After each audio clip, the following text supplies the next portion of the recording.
and Hello. welcome to the Nerd Crew podcast. That's Nerd I'm, us. Crew. Who is that, Joe? What do they do? That's it's us. What are it's you Red talking about? Letter Media's fake podcast that they do to make fun of other podcasts. Okay, That's so they make fun of us Yes. as nerds. Uh-huh. Wow, fucked up, Red Letter Media. Thought you were better than that. No, We're the Roundabout cast, actually. yeah.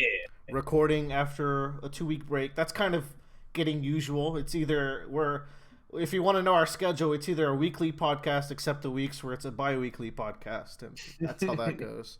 Yeah, weirdly, it's like we have less time to do this lately because it's summer and everyone's going places. Yeah, it's been real hectic, and probably next week will also Well, be a skip year. also, our work has been catching up to us this past Yeah, week. you know, that exists.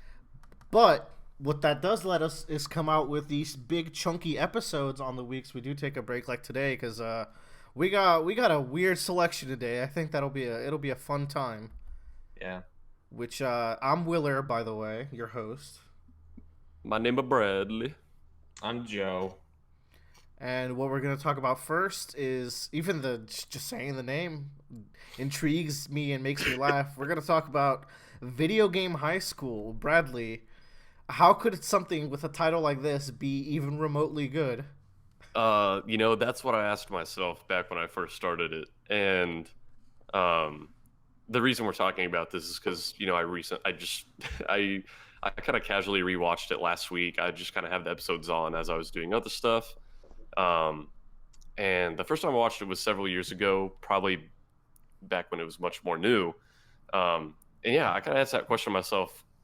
One of my friends was like, "Hey, you should watch the series on YouTube. It's really good. It's free. It's all on YouTube." And I heard the name. I was like, "Yeah, okay." And then I even watched like the first 2 episodes, and I was like, "This is the stupidest fucking premise I've ever seen."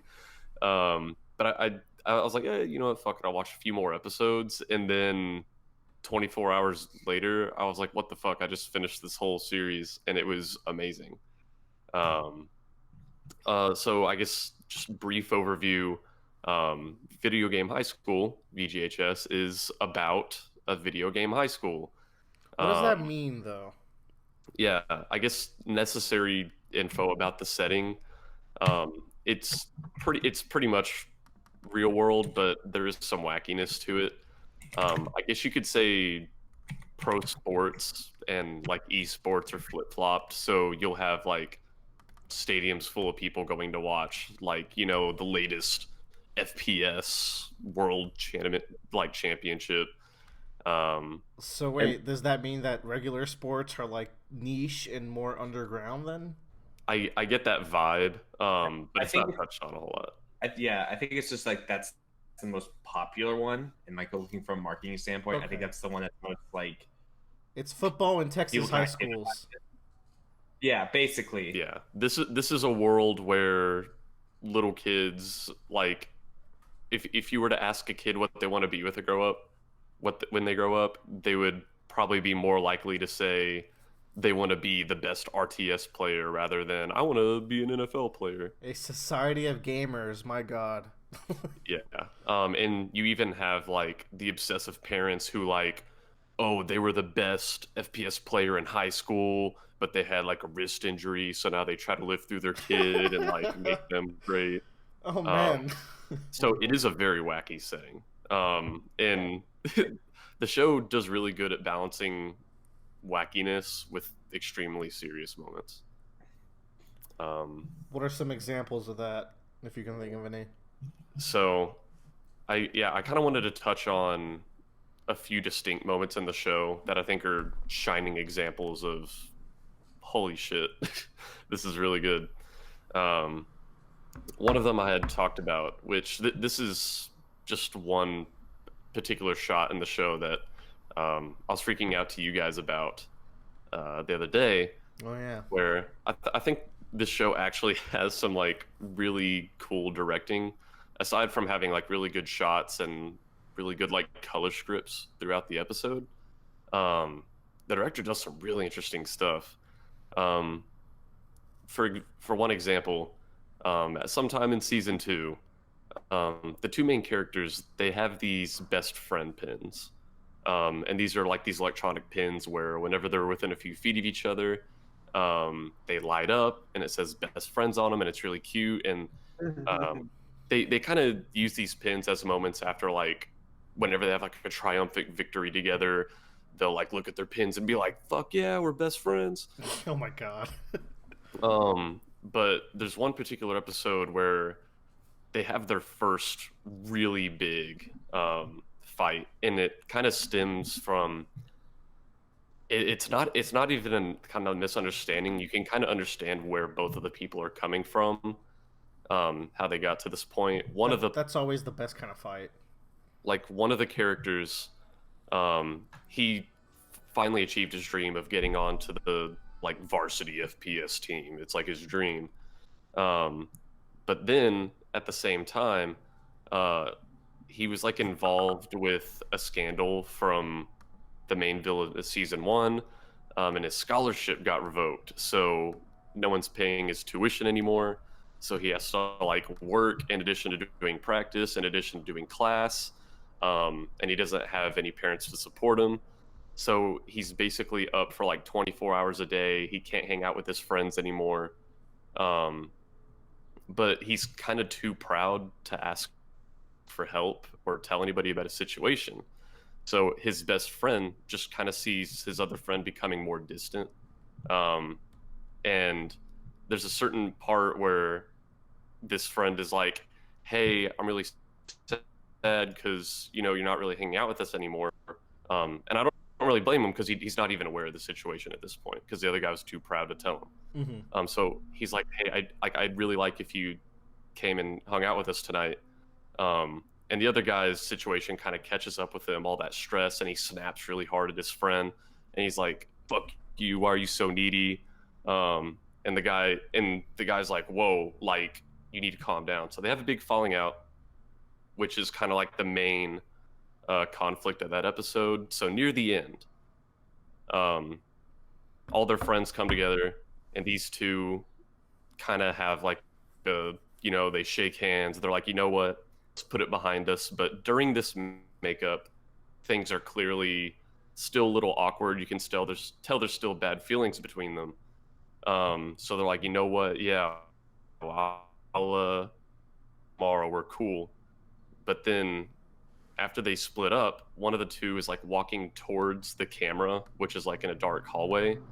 And he has like his back to the other one, and you slowly see his best friend pin fade out. Which on a first watch through, I was like, oh, that's still a really cool shot. But I liked it even more on a second watch through, because from this point on in the series, their friendship like devolves into all these disagreements and hatred and mistrust, and I think it was some like really good subtle foreshadowing. That's really like, that's something where like it would be too cheesy if it was just for the episode, but because they followed through with it, like, that's actually pretty cool. Yeah, it was really interesting. Surprisingly, I guess. Like, that's like, what is the tone of this show like? It's pretty it's pretty more like jovial than anything, and pretty tongue in cheek with a lot of its stuff. Like, there's a lot of like, I feel like part of it is almost like a satire of the American public school system's obsession with like sports. It really is. And it's just like, what if we like, imagine, like, do you see how ridiculous it is with video games? Now, like, it's basically the same thing with high school football, other kind of extracurricular activities and all of that kind of stuff, and shows that like how schools really do glorify those sports. Yeah, like other have. Oh, there's a car alarm going off. Like, I was gonna say, they're outside my apartment. Oh no. There's one point, I think, where they even talk about an athletics club that's there, and they make fun of the guys that are in that athletics club, I feel. Yeah. I think one part where it does that satire Joe was talking about the best is there's a basement, and then in the basement of the basement is the classroom for what they call the social gamers, which are people who play stuff like Farmville, which they're like the highest rated in the world. but everyone in the school like makes fun of him, like, ah, fuck those guys. And so they live down there, and like they don't have like air conditioning or water, and they all dress like farmers. And they're like, we got to play the game for 18 hours a day just to make do. And they kind of blame like the FPS team, like, oh, the school gives all the funding to the FPS team. They don't care about us. I remember that. That was a really funny joke. Yeah, it was great. And on that note, like, I think they do really fun and interesting stuff with all the different, like, I guess, like genres of games, because people go to that school for all types of competitive games. There's like the FPS players, there's the fighting game players, there's the racing players, and all of them have like their own distinct personality. Like the RTS people, they all wear suits and just kind of laugh about how smart they are. Jesus. And one of the main characters goes and tries to try out for them, and they don't let her because she's not wearing a suit. And then it's funny because there's two different racing like classes. Episode. Yeah, that's a great episode. Yeah, one of them is for like more serious racing games like Forza, and one of them is for like Mario Kart. But the people who play Mario Kart are like gangsters that live in this hole in the wall. What? And the people who play like the more serious racing games are just goofy as fuck. What? This show seems really surreal and weird, man. It does. But I can't get an image of it in my head at all. It's definitely one of those shows that's really tongue in cheek and really weird, but like it's got such a great cleverness to it. You're like, oh my god, it comes across like every kind of personality you would expect from a gamer in such a great way, in ways I don't think people wouldn't usually think about that. Like, for example, like the businessmen RPG players, like you wouldn't think them that way, but if you really do know what an RPG player that's hardcore into that is, they're number crunchers. They sit there and like figure out the math for like those games and figure out how to really break those systems. Right. Yeah. And that's a perfect representation of that character. So this is really like gamer humor, the show, but it's not cringy. That's the part I can't believe. That's the other thing is there's a really interesting thing going on with the show. Season 1, the structure is definitely more like a YouTube web series. The episodes are 5 to 10 minutes. And I think the overall plot of season 1 is interesting, but it's not like amazing. Once they started season 2, they figured out that like, holy shit, like we have a really good story we can do here.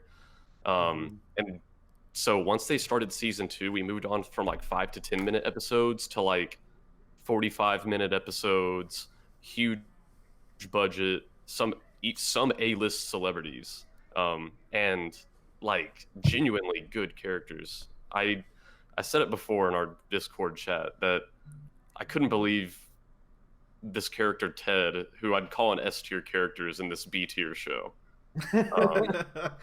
That's wow. He has this, I guess, like to generalize his entire plot line is that his dad is the best rhythm gamer in the world. This is genuine. Yeah, and so his dad really actually hates his son, but he pretends that he likes his son, and his son is fooled by it. His son is like, oh, I have the coolest dad in the world, I want to be just like him. He actually sucks at rhythm games, and he's probably the best driving game player in the world. And everyone else can see that his dad hates him. Everyone else can see that he's the best driving game player in the world. But he's like, no, I'm going to be the best rhythm gamer. I'm going to be like my dad. And over the course of these 3 seasons, he has an amazing arc where, like, there's like a few specific landmarks he hits where he's like, maybe I'm not that good at rhythm games. And then he's like, holy shit, I actually am really talented at these driving games. And there's an episode where he's finally able to admit that he doesn't have a good relationship with his dad. And that episode makes me cry every time. Holy shit. Retweet if you cry every time. Man, that's... Maybe I'll give this a shot at some point. I'll put it low on the list because I still can't believe it. No, but like I have to see it at least. I don't see it being a Super Willer show. Super Willer. I don't either. I'm surprised that Bradley actually liked it as well because it's one of those things that I watched a long time ago. I was like, wow, this is a fun little ride I'm having here with this show. I'm actually really surprised with the quality of it. Glad you really liked it. Yeah, it is strangely high quality. Yeah, but to also eliminate some kind of extra meta joke to this, the guy that plays Ted's dad, Freddie Wong, when Guitar Hero was around, I think he was like one of the #1 players for that game. Yeah, like he held a bunch of leaderboard records. So that's kind of like the other joke, was that he actually was really good at those games in real life. But yeah, also Jimmy Wong runs another channel called Rocket Jump. And Rocket Jump, but he also does Command Zone, which is a Magic the Gathering Commander podcast and series, and that's a really high quality like show too. That does a really good job of like presenting how Magic is fun, and like the way they shoot their games is really good too. But I thought I'd just bring that up because he's in those things. Joe, you just reminded me of another moment I loved with Ted's character where, so he's at an arcade playing a Guitar Hero type game that features his dad in it because his dad's like the best player in the world. Yeah. And he beats the game, and the version of his dad in the game is like, "Hey, you're great. We make an awesome team." And he's like sitting on the ground crying. And he says to his friend, he's like, "You have no idea how many times I've beaten this game just to hear him say that." Wow. And like, wow. Okay. That's really good and sad. It has moments that really hit you. I think we have a ton of stuff to talk about today. If there's one more thing I kind of want to talk about, it's this show has very interesting episode structures. Not all of them are structured the same way at all. For example, there's one episode that is kind of structured like a noir murder mystery deal. Everyone's wearing dresses and suits, and they have the dynamic lighting. There's one episode where they kind of do the Tales of Ba Sing Se thing from Avatar, where it's like 5 or 6 little vignettes that are all complete stories in their own right. Mm-hmm. There's one that's kind of hilarious in season 1 where this character is forced to leave the school, and he goes up to this little arcade that says "Help Wanted." He goes in, he gets a job as a janitor, and then the camera goes up to the sky, and it says "1 day later," and it goes back down, and now the arcade's named after him, and he's wearing a suit, and like he owns the arcade, and everyone's like, "Oh man, it's been so long since you were at school. You need to come back, man." And like the entire episode is just like it's kind of like Willow would say, it's very surreal, but it's still funny, and it works, I guess. It seems like the writers had a lot of fun writing for this, which is a good sign. So yeah, I don't know if I'd call it a Willow show, but at the same time, I didn't think it was a me show. And Joe, I think you had the same kind of experience I did, where the first few episodes you're like, "What the fuck?" And then when you finished it, you're like, "Oh my god, that was good." But yeah, like I was expecting like C-tier content at best, and when I finished like the first season, like, wow, that was a pretty like B+ like season of the show. Like, I'm actually impressed. That kept me entertained. Yeah. So I like that being said, you know, even given our experience, I don't think the show would be for everybody, but season 1 is short enough, I guess, that I'd tell anybody to check it out. But that's VGHS. Well, there you go. So, last week I actually got Joe to do the unthinkable. It was really hard to do. Was it really, though? It was. You almost didn't make it, Joe. I mean... Don't lie to us. We got Joe I did laugh a little bit. We got Joe to watch and finish a Quentin Tarantino movie. I never said I never finished them. I always finished them. I just fell asleep during them. That doesn't count. You didn't finish it then. No, like I woke up and I saw the rest of it. No, Joe, that's like if you're taking a test and you leave like 10 of the questions blank and you wake up for the last 5 questions and you just fill those in. You didn't finish the test. Yeah, you did. You just got all those other... No, you turned in a partial grade. Anyways, we're not talking about Kill Bill yet because I got to rewind. as I said in the last podcast, I've been watching through some Quentin Tarantino movies to get ready for his new release, and I watched Jackie Brown for the first time. This was his third film. Um, I really, really like this movie, and I think it might be his most underrated movie from what I've seen people's opinions are. And I just wanted to talk about it a little bit. So Jackie Brown is the story of a female flight attendant who smuggles money for a arms lord who's played by Samuel L. Jackson, and he's the villain of the movie. And Jackie Brown is the flight attendant, and she gets caught in this whole conspiracy, and she gets sold out, and she's trying to double cross Odell, which is Samuel's character, while also trying to double cross the cops who are on her. Just so many crosses. It's looking like Christmas out here, and it ends up being like a really compelling story with a lot of fun characters, and just so Jackie Brown herself is like just really likable, where she's just kind of like a no nonsense badass woman, where a big theme of the movie is growing old and feeling like you're running out of time.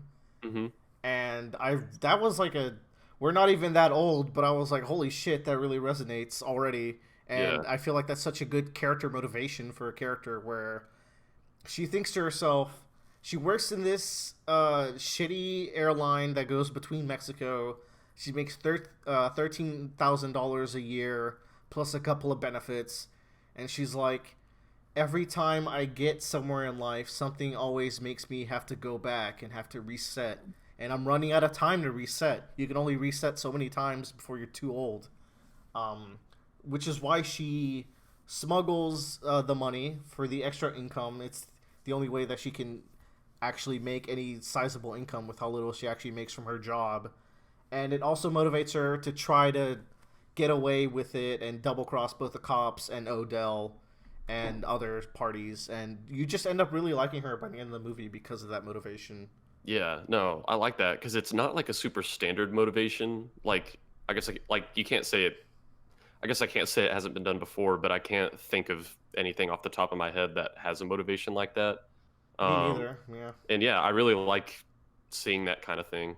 It's really good too because like she's like a 42-year-old black woman who is just trying to get by, and she's an anti-hero. She's not a good person. She is committing crimes.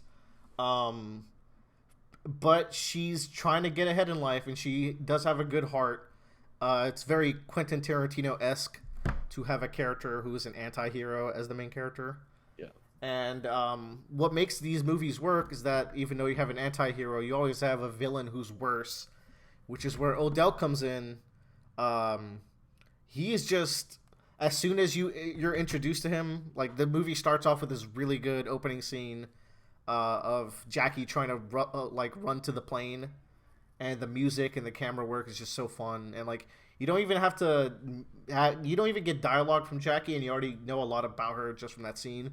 But then you immediately transition to a scene that introduces the villain, and that's where all the dialogue comes in. It's got all the Quentin Tarantino great dialogue that he does. Something that actually is missing from Kill Bill in a lot of ways, which we'll talk about later. This is a lot more traditional, and it starts with him talking a guy who he bailed out of jail into coming with him to go do a hit on, or like to go intimidate some other gun dealers or something. And he's like, hey, I need you to jump in the trunk and pop out with this gun when they show up, and I bailed you out, so you got to do this. Like you owe me one. And the guy's like, okay, yeah.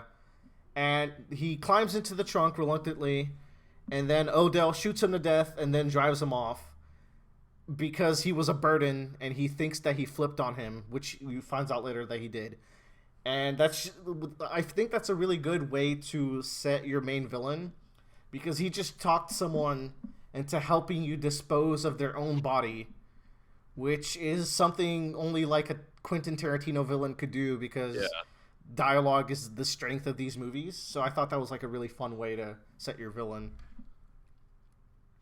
And I think you already clarified, this was like the last Tarantino movie that you had not seen, right? There's another one I haven't seen, and I don't really want to see it, but maybe I will, because it's not even he did like a part of the movie, and it shows up in the Wikipedia, and like I'll see when I get there. Death Proof. It's Death Proof, yeah. It'd be after Kill Bill 2 on my rewatch. Maybe I'll do it, but just seeing how much he borrowed from this movie and other movies, especially like when crafting a villain and crafting an anti-hero, really good. Another cool thing, I was talking about how we don't get to see Jackie very much in the beginning, and it takes 27 minutes before she utters a single line, and it's her getting caught with the money that she smuggled in, and they also threw in some coke to get her extra busted, which gets her even more screwed. And then the movie just goes on from there. There's a character called Max Cherry, who's a bondsman, and he's a really good character. He's probably like the one good guy in the story who's pretty much purely good. And yeah, it's just a really fun movie. I won't go into how the story goes, but it's really fulfilling. The climax is kind of like deliberately really fast. I think I saw an interview where Quentin Tarantino does that on purpose, which is pretty interesting. He likes to build you up and then kind of undercut the climax, which I guess is more realistic. Sometimes the getting there is a lot more intense than the actual final confrontation. And this would be like an underrated movie. Like, it sounds like it probably has more going on than people give it credit for. I feel like out of his first 3 movies, if I was to recommend you guys a movie, it'd be this one. And speaking of out of his first 3 movies, I'd put this above the other 2 easily, which I was surprised coming in. I didn't know I'd like it this much, but this is definitely his best movie out of his first 3, which is probably not a common thing to say. But yeah, Jackie Brown, very good. Which moves us into the next Quentin Tarantino movie, which would have been Kill Bill, which we all watched together, so we can actually all talk about this one, which is pretty fun. Yay! Joe, what did you think of Kill Bill? I liked it. I also feel like, though, when I was watching this movie, I kind of realized 2 things. Number one, it was a thing that I feel like let me back up a little bit. Well, you described this movie as like live action anime, and I think you're pretty on point. No, this is super. This is the most anime it's been, man. Yeah, anime adaptations aren't this anime. Yeah, and I think part of that why is there's a bit of like exaggeration that happens in anime and animation, because that's just the art of that medium, where like, you don't have like real life actors that you can have a face-to-face connection to. Like, there's a intrinsically primal thing that people have where it's like, oh, that's a person, I'm just gonna connect to that person and relate to them because they have a face. Yeah. And for animation, you have to like sell that more by making it more exaggerated action and like actions of their movements or their facial expressions or their words, and that happens a lot in this movie.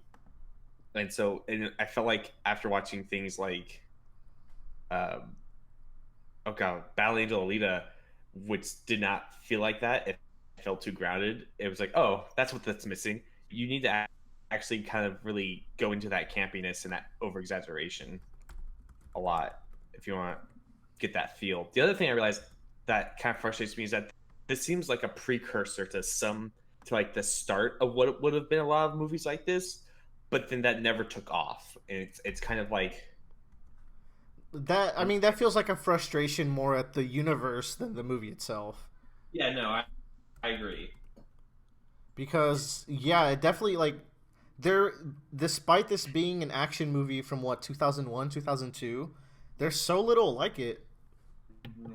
Nothing really tries to be this, and it's because I think it's really bold how he tries to tell his story here with different art styles and very different settings and a lot of different tones in a lot of scenes as well. Like, there's a lot going on in this movie, even if it's also pretty simple compared to his other movies.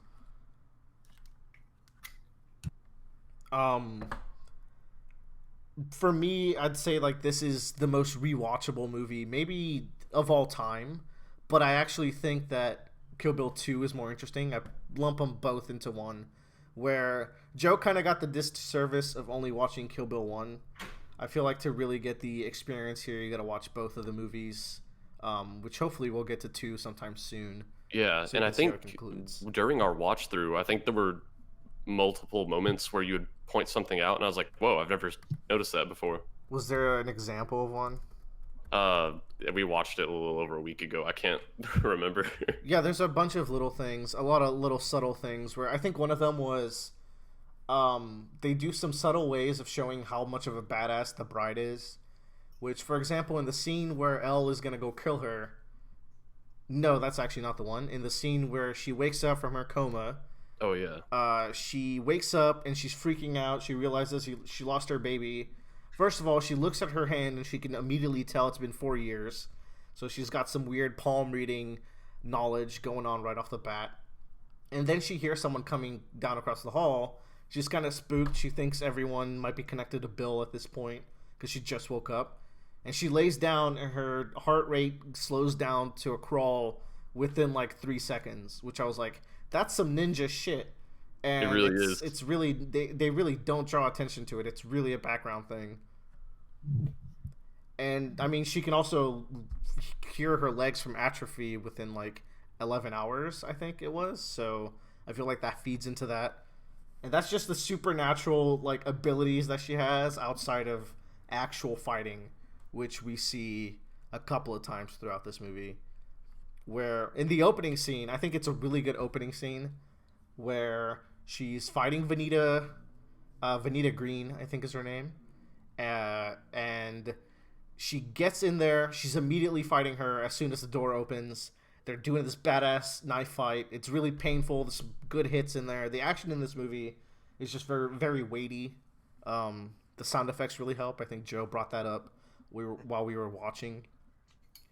And it makes it like, it kind of adds something that makes you really feel you're more there. I guess it's hard to describe. It's also part of the over-the-topness that you were talking about as well. And you feel more like invested and kind of just more immersed into the action that's happening when there's some sort of like response to what's happening, like them just swinging the swords and then missing. There's that whooshing sound. Yeah, it gives you that feeling of them actually like missing instead of like it just seeming lazy. And that scene ends up transitioning to them stopping the fight because the daughter comes home, and they have a nice Quentin Tarantino conversation. They're chilling. She's making cereal.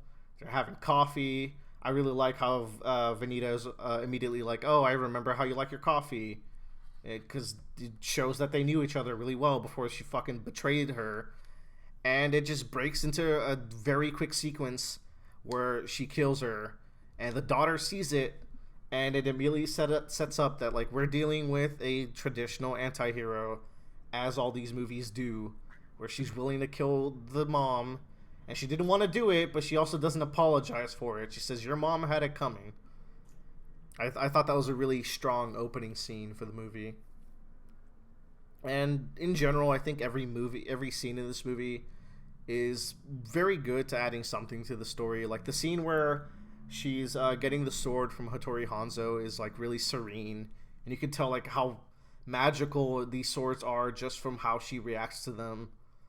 And of course, there's the big fight scene at the end, which is pretty lengthy.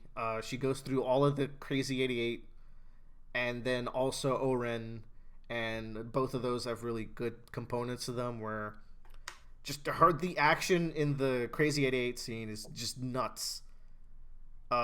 She's jumping all around. She's balancing on the rails. She's slicing people in half. She's decapitating people. She's doing breakdance moves. She's fucking swinging on bamboo shoots. It's like peak anime, and that it's even more anime than the anime sequences in the movie, which are also there, where they're explaining Oren's background, which I've always liked a lot. And then the final scene and I guess not the final scene, but the final fight, that location where they fight is just so beautiful. Really like the atmosphere of that fight, and it really feels that Oren is kind of like mid-fight she apologizes. She realizes like how wrong she was for disrespecting her and betraying her in the past, but it's too late now. And she even like the bride even asks, "Are you ready to die? Then come at me with all you got." All these like just anime intense battle lines, and somehow it just kind of fits within the tone that the movie set. So yeah, just, I really love this movie. It's one of my favorites. It's not complete without Volume 2 though, there's a lot to talk about that. Yeah, this movie, I think even when it came out, I think a lot of people considered it an instant classic. Yeah, I think it got good buzz when it came out. I was too young to remember, but yeah. Joe, any last thoughts on your first watch of Kill Bill? Movie's good. I put it in my top 15, maybe. Well, damn, that's okay. That's better than I thought. Well, I shit. think you'll reflect even better in the Volume 2, where Volume 1 has a lot of the action and the visceral murdering of this revenge, but Part 2 really reflects on that and also gives you a lot more character. And it has Bill, and Bill's really fun. I think you'll like him. God, I think Bill. I think another thing I wanted to really kind of just say real quickly that I don't think anyone's attempted until recently, in the past 3 years, is this seemed to be like a almost like a test show saying like you could do a yearly like long story with movies, if that makes sense. I don't know when the two came out. I have to actually think up I here. think it was And 2 it came years out a after. year. Well, Kill Bill Volume 1 came out in 2003. Volume 2 came out in 2004. Well, there we go. Never mind. Yeah.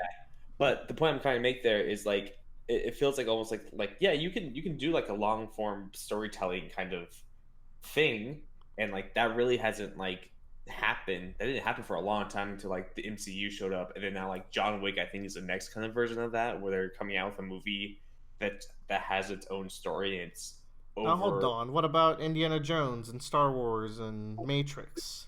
So here's the thing. So with Indiana Jones, each of those movies are individual kind of stories. They take Mm. place. You can watch any of them in any order, and like they basically they don't have any kind of reference to each other.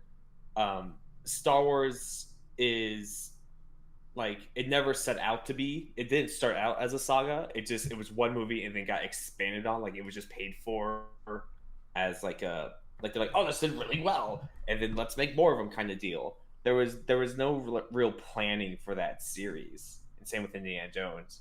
But like MCU is like really that first one that kind of was like, oh, we can actually like take these and really tell a long form story going forward. And then I think John Wick is the other one that's kind of like the point is you watch these movies back to back to back to back. Like they're able to flow into each other like immediately. If that makes sense. And But they're I'd say short. I still say those are standalones where I feel like especially the first one Mm-hmm. and And that was possibly the the other. third one, I feel like they were like, well, if this is the last one, we're fine, but we'll make more if we can. But like that's the other point is that they also make these movies where like you can watch them individually and still get some satisfaction from it. Like Yeah. there's a beginning, middle, and end in Volume 1 of Kill Bill, but it's not the end of the whole story. But there is definitely a structure there. Whereas like if you look at Empire Strikes Back, it kind of just doesn't have an ending. It just the movie just stops basically. I guess it's also like to add on to what you're saying, I guess. Mhm. If you finish Kill Bill 1, you immediately feel that there's a hole there. Like it's Yeah. setting up from a sequel from the get-go, and it's not the sequel is probably gonna happen because it's Quentin Tarantino. He'll find a way to make it happen.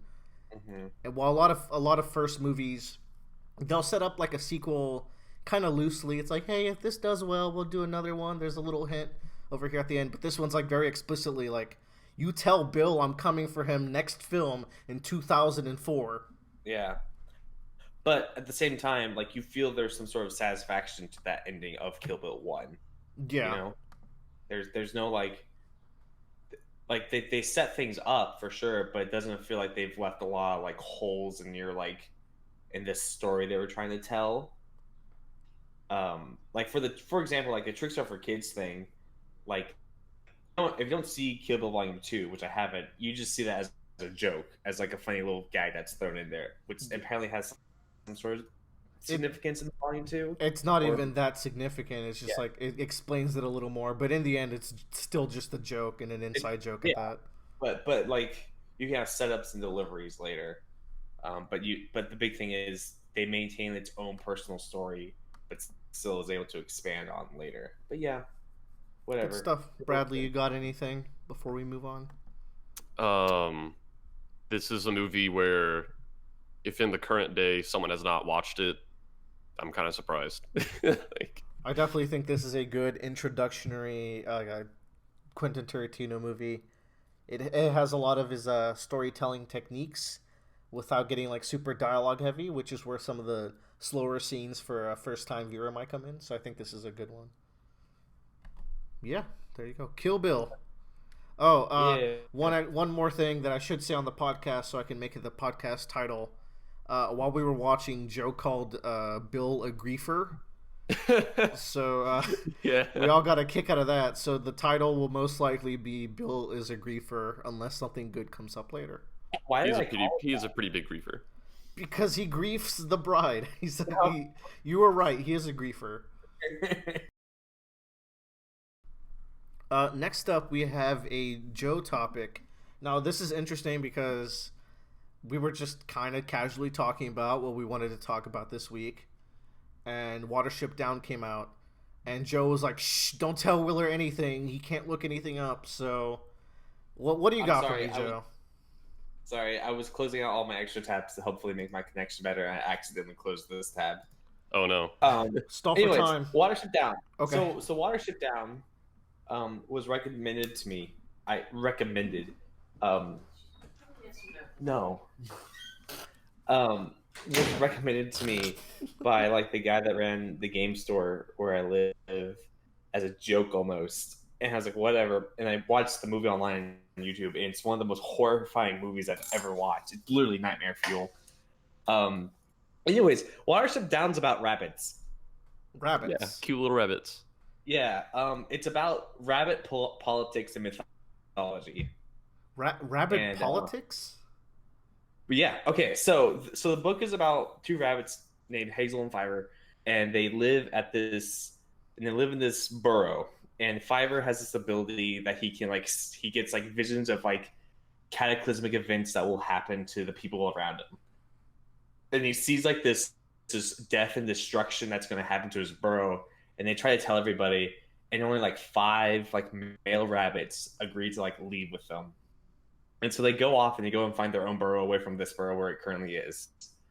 And along the way, they meet a bunch of different burrows. And the big thing about the book is it's a big book of the story, whatever. It's kind of like a critique about governments and leadership and like, you know, the dangers of certain governments and how they deal with crises and information and like other forms of government and how they relate to each other. You're just describing Shin Godzilla.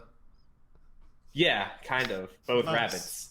Nice. Yeah, this is like Willer. Like literally in this movie, you have rabbit murder, you have rabbit wars, you have rabbit rape.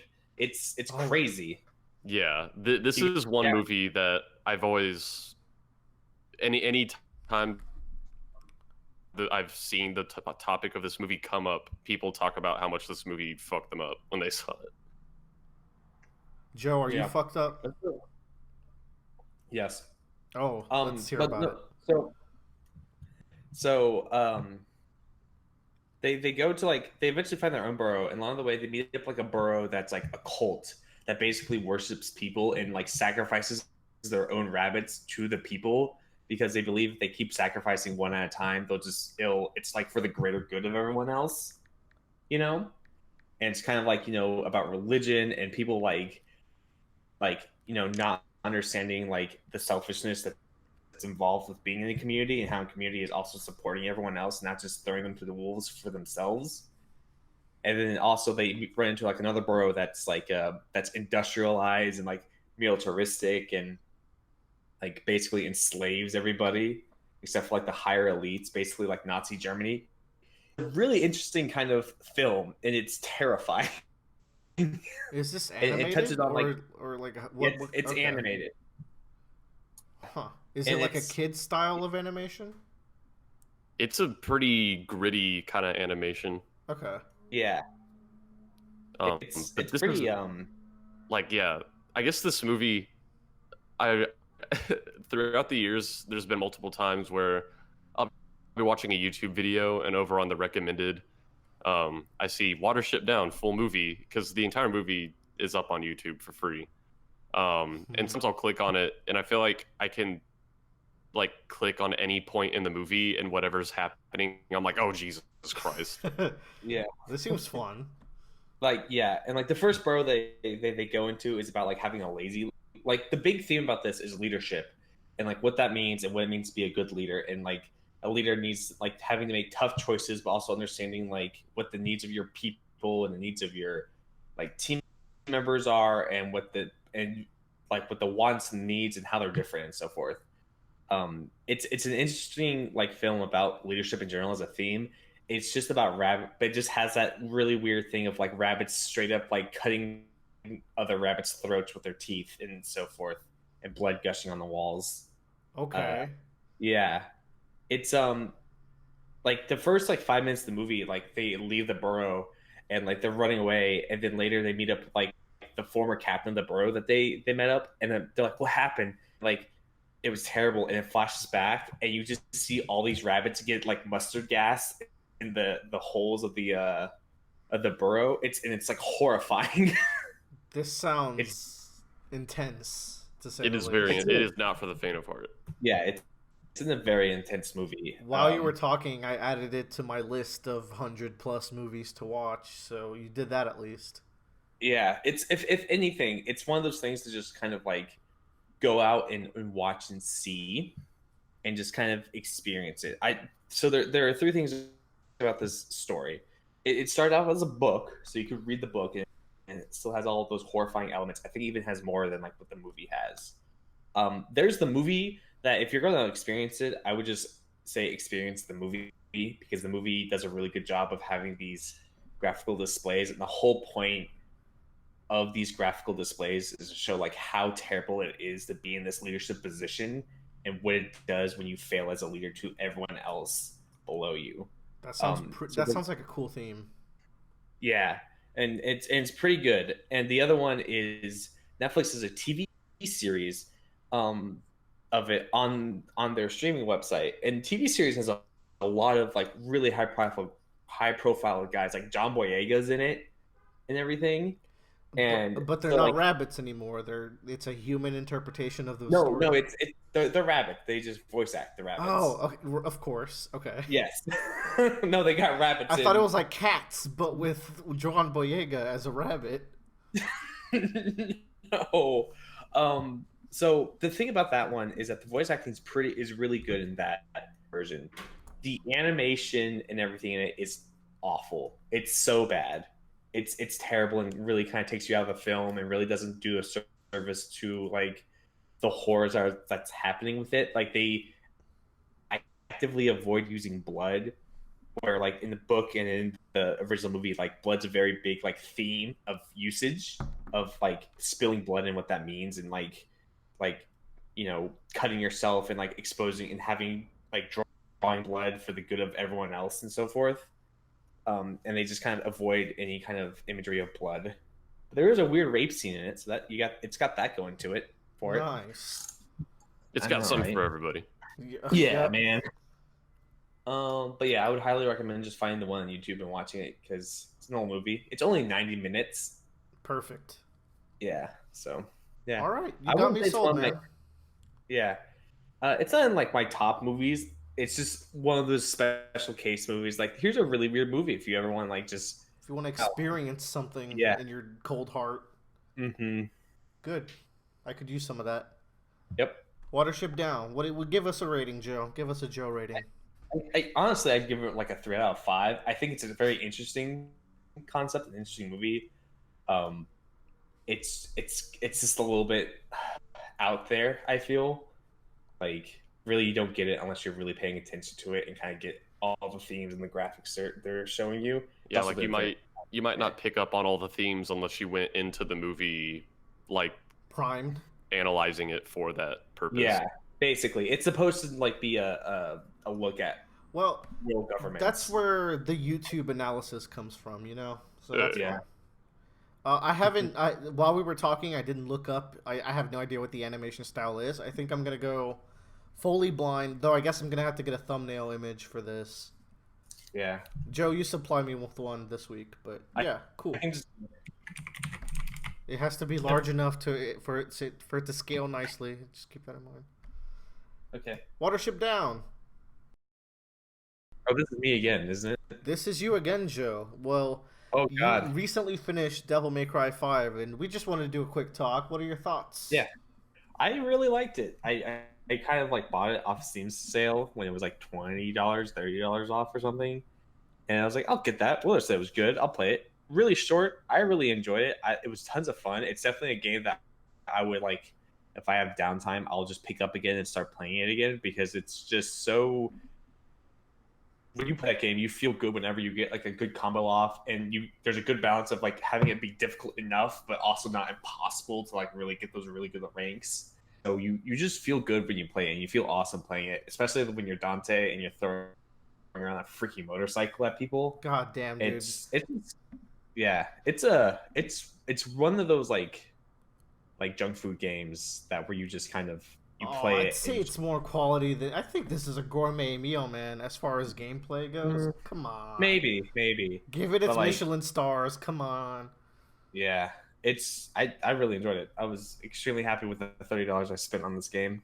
It's I'm looking forward to you trying out like more difficult difficulties because I feel like that's when you really start really mastering how you control the characters. Like when I said Dante was the whole kitchen sink and then also your neighbor's kitchen sink, it's there's so much. I walked in. It's surprising too because like you have V and you have Nero, and like, oh okay, I get their gimmicks, and then you get the Dante, and you're like, oh okay, oh he gets the that's a there's stop, please, now there's Sin stop. Devil Trigger. What's this? Like you literally don't stop getting things from him until like the last part of the game. It's crazy. Yeah. That game. It's gonna come back up near the end of the year in this podcast. I promise you this. Yeah. But yeah, that all you wanted to talk about. I'm glad you liked it, Joe, and I'm glad I had some part of you trying out a character action game. Very. All right. Another quickie we have here is I watched Spider-Man. Yeah. Spider-Man. We're gonna go quick on it because we'll get into like a full discussion if Bradley gets around to watching it. Yeah, I've been gone so much. Bradley, I really want you to watch it. Well, I mean, I'm gonna watch it regardless. Yeah. I've just been gone. So, just a couple of things I wanted to talk about Spider-Man. The locations they go are really fun in this movie. It's really different for a Spider-Man movie. Do they go far from home? They go far from home. That's correct. And Far From Home is a different setting than the suburbs from the first Homecoming, and then also the cities from all the other ones. It was fun to watch Spider-Man be in these environments, and I feel like they had the action and like the acrobatics really fit these environments really well. Like I think Joe said this when he talked about it previous on the podcast, but this is the most Spider-Man has ever Spider-Man on the big screen. Like he's doing some legit impressive stuff. Real good shows of awareness and acrobatics and strength, and I was just super for it. And it hits a really good medium of being both Peter Parker and Spider-Man. I think the one thing it's really missing is Spider-Man just being more quibby and like kind of in the moment like making jokes. But I feel like we're also like really up to that Spider-Man. So, which is okay, but like you definitely feel like you're seeing Peter Parker evolved on the screen as you see these movies. Speaking of Peter Parker, Tom Holland is fantastic as Peter. He is my Peter Parker. He has my heart. And his motivation in this movie I thought was really cool.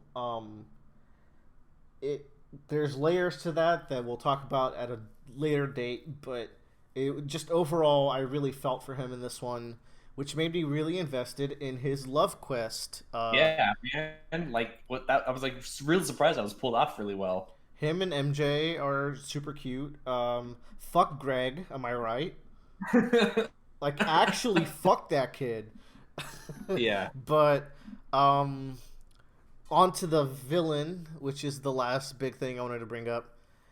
He was really cool, and they did some things with him. So there was a part of Mysterio that I didn't know previously.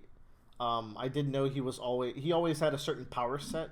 I thought that sometimes he deviated to something like another power set. We were just talking about this before, Joe. But knowing that his power set is consistent makes this a really cool take on that power set, if that makes any sense. That made me retroactively like it even better.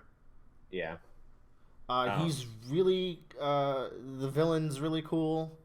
Very good scenes came from that. A lot of good mind fucks came from that. There's some, yeah, God. There's some great. You know those sequences I'm talking about. Like there's the standout ones that are fantastic. I really want Bradley's opinions on them because I think they're some of the best kind of. They feel the most comic booky Spider-Man like trippiness ever, and it's fantastic. I think Bradley needs to play the Arkham games at some point as a side. Yeah, maybe. Yeah.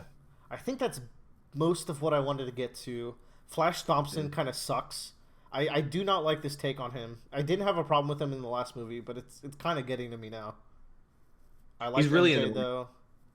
Yeah, MJ. I think Zendaya really came really strong in this character as MJ. I like Ned. He's a fun, goofy sidekick. Did you like his relation?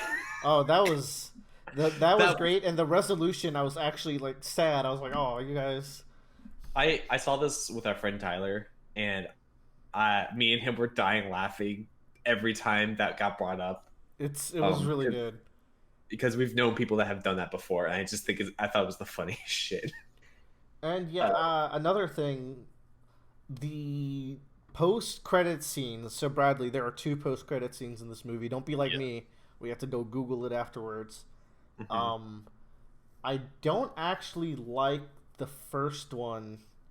I like the big stinger of that one. That's the best thing in the MCU probably ever. Yeah. But the implications of what that scene has means we're not going to get the MCU take on a Spider-Man story and aspect that I really like. Maybe. No, we won't. Like, yeah, that's true. That's true. There's an aspect of Spider-Man that I've always really enjoyed, and I enjoy it with other heroes like Batman as well. And it's going to muddle up, and I'm never going to see that again until they. We'll see what happens. We'll see. We'll see. But yeah, that's what I got for Spider-Man. I think I know what I think I know what our big Civil War moment's going to be for in the future for going forward in the Marvel universe. I'm kind of excited for it because I think it's going to bring, and this deals more with. This is me thinking way far ahead, but this deals more with that final stinger. Yeah, the second one. Yeah, because I'm going to have to talk about this in a roundabout way to not spoil it for Bradley. But basically, because we know that a certain person somewhere else, it would open up the possibility that another event will happen, which will lead to Peter Parker getting something that's very important for another character, which will introduce that character to the series, which may end up being the big bad of the series. You lost me. Cool. You lost me. Anyways, Doctor Doom in the next phase. That's all that fucking matters. Also, oh God, that's right. Also, they did not advance the Peter Carroll plotline like you promised me, you fucking liar. No, well, there was that. There was one mention. Yeah. Anyways, that's what we got. You can come back now, Bradley. Okay. We got Worm Boys. I gotta stop saying that because that's the name of that podcast, isn't it? Oh, I guess it is. I feel like I'm stealing your gimmick accidentally, and we're not nearly as good as that podcast, and I say it every time. I didn't even think about that. Worms are here is gonna be the new phrase. Worms are here. Everybody do the worm. There you go. Everybody do the worm. That'll be our phrase. It's gonna catch on real good with the Worm audience. Worm's a very lighthearted show, so yeah.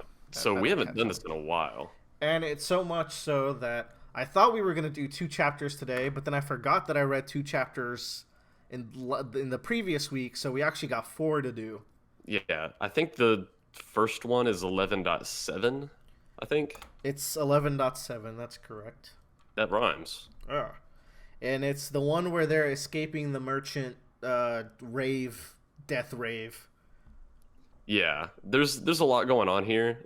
I guess it's where the bulk of the combat is, which As you know, yeah, big fan. yeah. I don't think we need to focus on the combat a lot because I did have some questions I wanted to throw at you, just because. Yeah. It's been so long, and you know that I don't remember anything about 11.7, basically, and I feel like some of this might relate to that. Not 11.7, Arc 7 in general. Yeah. In any case, with any chapter that's mostly combat, we probably won't talk about the combat a whole lot, just because. I'll talk about cool plays that I liked. Yeah, there's some cool plays. What we're probably here to talk about more would be plot progression and character progression. Plot progression or character beats that are interspersed within it. So with this, with 11.7, I had a question where Taylor says that Labyrinth is scarier when she's not on her side. She was on her side during Leviathan. Is that correct? This was a long time ago, because you would have read it a long time ago. It was back during her second round against Lung. Okay, yeah, it was right. They teamed up. She also teamed up with Neuter back then, right? And she saved them. She did this crazy stuff where she like makes the ground look like a checkerboard, and then squares start towering up into the sky. And she makes like an escape route in the ground.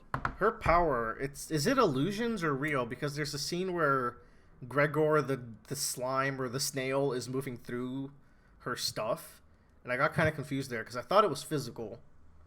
Yeah, and you're in the same boat as our characters right now. I think in both instances that Taylor would have seen Labyrinth, she's tried to figure out if they are illusions or if they're real. Okay, deliberate. I like that. I was very off and like thrown off by it because the effects of it seem real. Like it was tossing people around and trapping people. Yeah, you're in the same boat as the characters at this point. Well, good stuff. Taylor's out here fully exposing her identity to the minions. She's not very good at that these days. It'll come back later too. Yeah, and I'm trying to wonder how much of that at this point is because she doesn't have much of a family to go back to at this point. Yeah, I don't know if she really has a civilian identity she can go back to anymore. She mentions that like she doesn't want to go full out with it because she likes to hold on to like a thread of hope that she could go back. But even she's aware that like this is a slim chance. Yeah. Another thing is I really like when Taylor asks Trainwreck to open the way for her. And he kind of like, he doesn't, because he's playing double agent and he doesn't confirm it, but he opens the way anyways. And we're like, okay, that's interesting. I'm assuming he's still like double agenting for Coil. Yeah.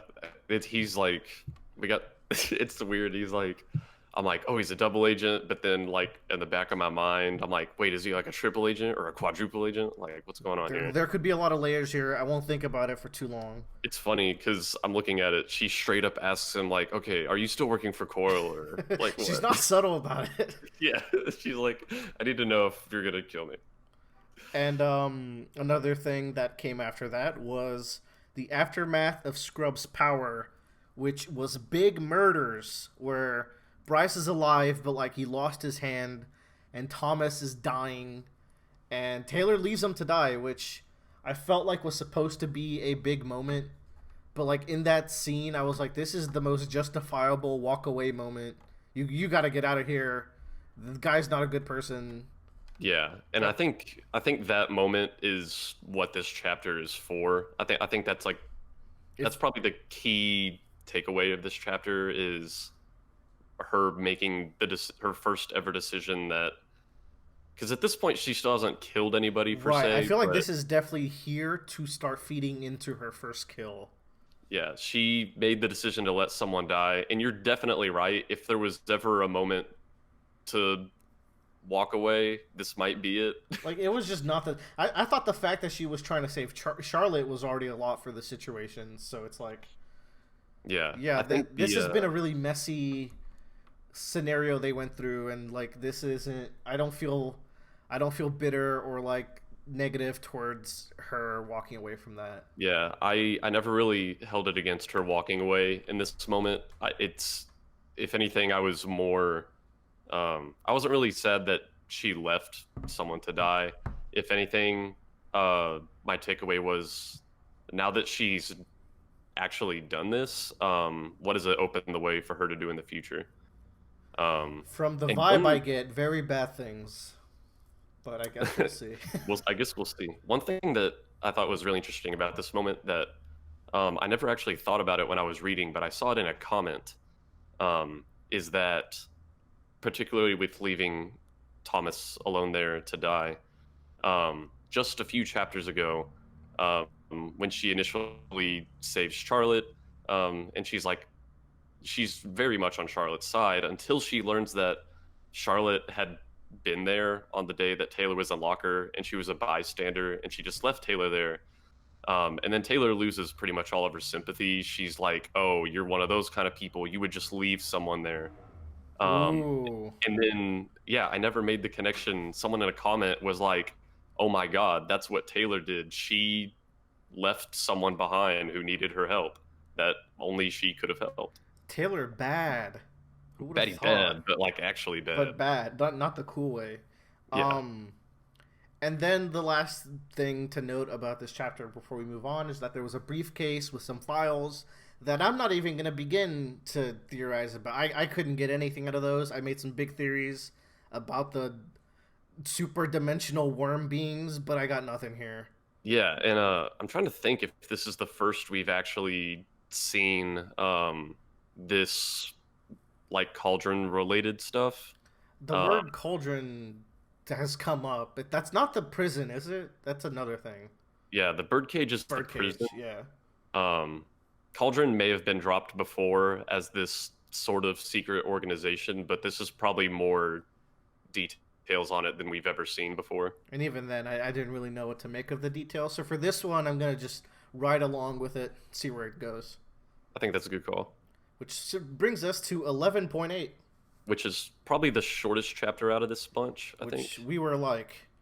So this one starts off with Taylor just kind of intimidating when she's talking to Charlotte. Because she's not very nervous about this girl knowing about her identity at all. Which is unnerving to think about. Like, she's so embraced being a villain and maybe having to intimidate this girl into doing what she wants her to do in order to keep both of them safe, I guess. Because she knows if the girl is going to give away her identity, she's going to have to possibly die. So she's like, hey, let's just work it out right now. Yeah, and Taylor kind of, like, Tyler, I said Tyler. Sure did. Charlotte at some point even says, like, okay, well, you know, what if I told people who you are? And Taylor does threaten her. She's like, oh, well, then I guess you might have to die. And I don't buy for a second that Taylor would actually kill someone for doing that. But I think she is doing some very deliberate, like, threatening here. She's a villain. I don't know. She'll do some weird shit. She's got bugs. She got bugs. She in there. So one thing that didn't register, so she's revealing her identity to everybody at this point. So it's like, sure, everyone in this room, which is all of the Coil guys, Charlotte and Bryce, are all just gonna know your ability, and Bryce's sister, whose name escapes me. Yeah, Sierra, yeah. Yeah, Taylor is she is burning a lot of bridges the further she goes into this kind of warlord position she's in. At an astounding rate, I'll say, like professional level bridge burning here. Yeah, she's a demolitionist. A thing I did notice, like when I was first reading Coil stuff, is that he has 9 territories and 9 villains, and we know that there's 9 bad guys about to show up at some point. Oh boy! So I have to wonder if each single character is going to have to handle one of the Slaughterhouse 9. That feels too neat and organized, but like that's a tournament arc.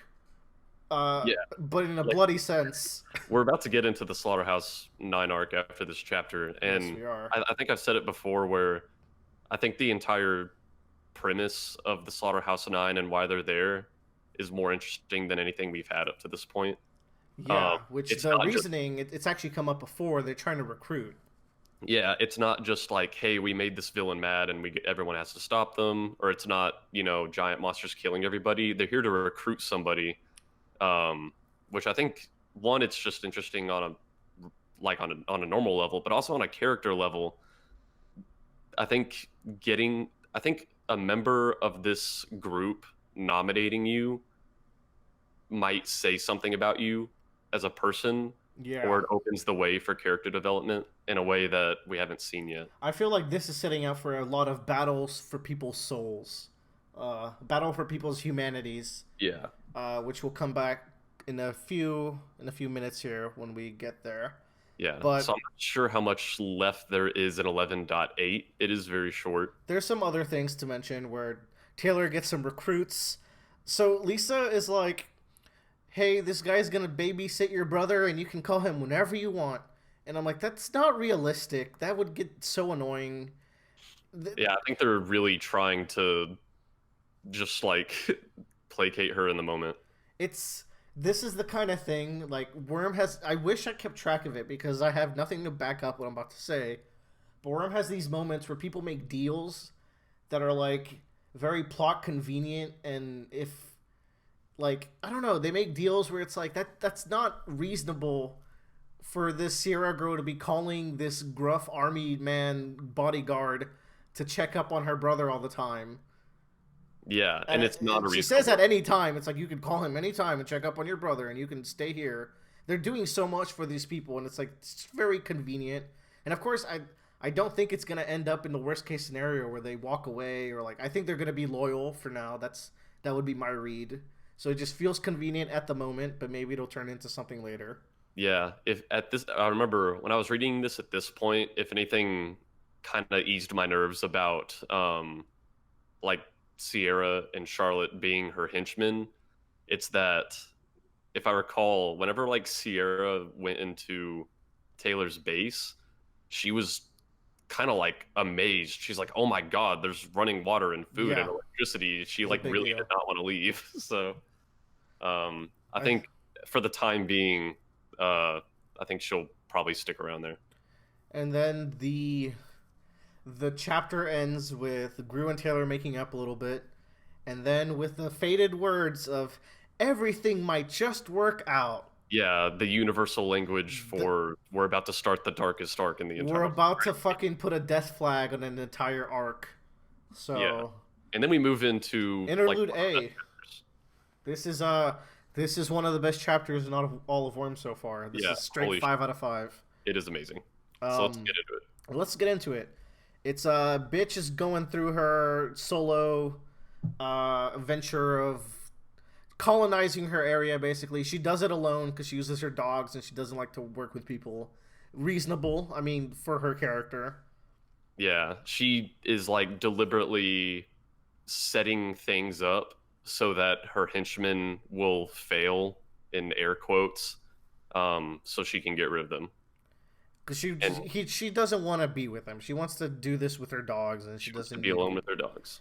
Which it's just this is a really well written chapter where like this is one of the stepping stone moments where you're like, oh, Wild Bow's writing has really improved over time.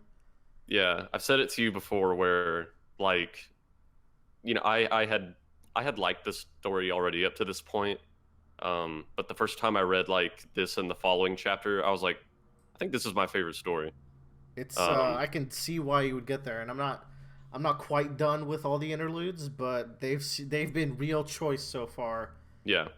Something Uh, I really liked about this chapter is just bitch talking about how she feels in sync with her dogs while she's like on top of them riding them, yeah, and she's like, this is a kind of rush that no one else can feel, and it's really unique, but how come I'm still jealous of them? And like that level of introspection from bitch is something I really needed, and like something that just added so much depth to her character without feeling forced. You could really see that that's how she's been, but she never outwardly shows it. It was just really good. yeah. Like we finally in her head, and we realize that throughout all this time, we've always seen her be very kind of brash and abrasive in these conversations. And she's fully aware but to her, she just doesn't She doesn't get it. understand where people are coming from. The fact she's been aware of it all along really sold it for me. Yeah, she just has this really inherent nonverbal understanding of her dogs and what they try to communicate, and she just doesn't get that with people. And Um, another part is like you get to her backstory, and it's probably the best prose and like writing, and it was just so fitting. It's some of Wildbow's finest work. It ran that like barrier of being almost too much, but it didn't reach that point. Like it was pretty much perfect. I yeah, really liked her backstory. like it was a very sad backstory, and I mean, it had I to be. It's a remember trigger event after all. I remember when I was originally listening to the We've Got Worm podcast, and they got to this chapter. They're like, "Man, that was a really sad but good backstory." But man, if the dog would have died, I think I would have just closed my browser right there. That would have been too sad. Oh, I'm sure it's a past dog, so it's fine. Yeah. We can't have dogs just dying all the time. One Piece has very much prepared me for sad backstories, so this just bounces off. I'm glad she got to keep her dog who murdered her horrible foster mother. That was fucked. It's just so much fuckness. But man, like, I think also in this chapter, while we're on the order of while we're on the note of just how, I guess, Good it equipped is. her mind is for these dogs, um, she, drags these people out of the building in her territory.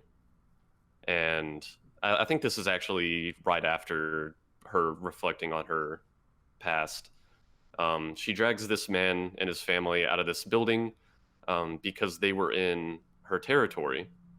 And he is like, okay, how are we supposed to know we weren't supposed to be here? And she's like, she's like incredulous. She's like, what do you mean? You heard the dogs howling? And he's like, okay, well, how am I supposed to know the howling means leave? And she just doesn't understand. She's like, how do you not know? I really like that. I actually wrote that down. She was like, if you can hear the dogs howling, you're not supposed to be here.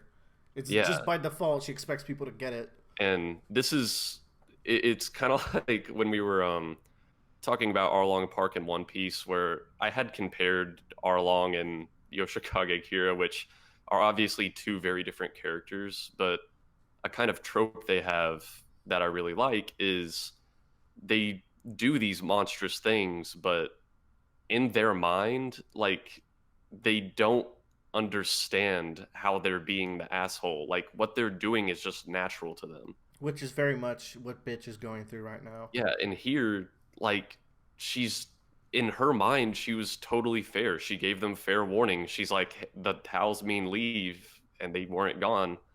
And she just doesn't get how these people don't know. She is overall having a much worse time at this than Taylor. Which, speaking of Taylor, this is possibly the best part of the chapter, where she talks about how for a little bit there, Taylor was able to fill that void that she has in her heart for human connection. And then she realizes it was a ploy and that it was betrayal. And this completely makes the act that she did, I think, last arc, where she throws her into the containment foam, it makes so much more sense now. And the fact that she feels guilty about it really seals the deal, where it's like, man, this is really good right now. Yeah, because it's like, it makes really compelling. Like, even before now, like, I guess obviously it would have made sense that, Rachel's mad that Taylor tried to betray her, but up until now, like, we didn't realize how much that really hurt her. It really puts it into context, and then it's like, wow, it was totally justified for her to do that. But then she reels you back where it's like, and I feel really bad about it. I wish I didn't do that.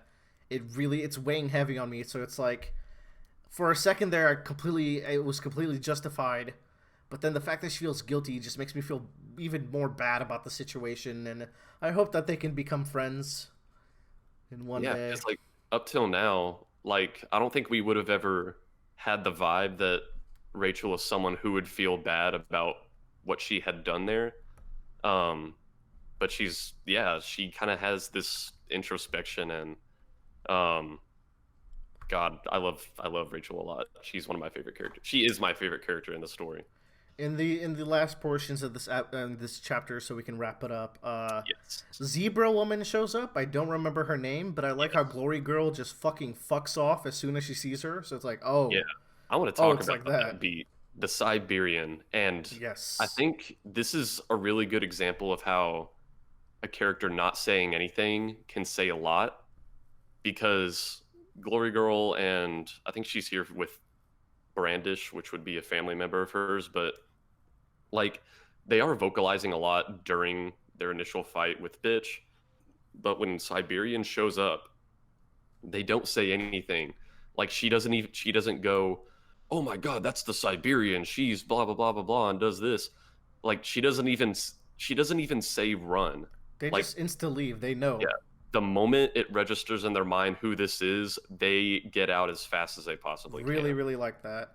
And then Um, you get the Siberian casually killing a guy by just sticking her fingers into his eye sockets, and then the dogs bite her, and she's like, "Oh, this is cute."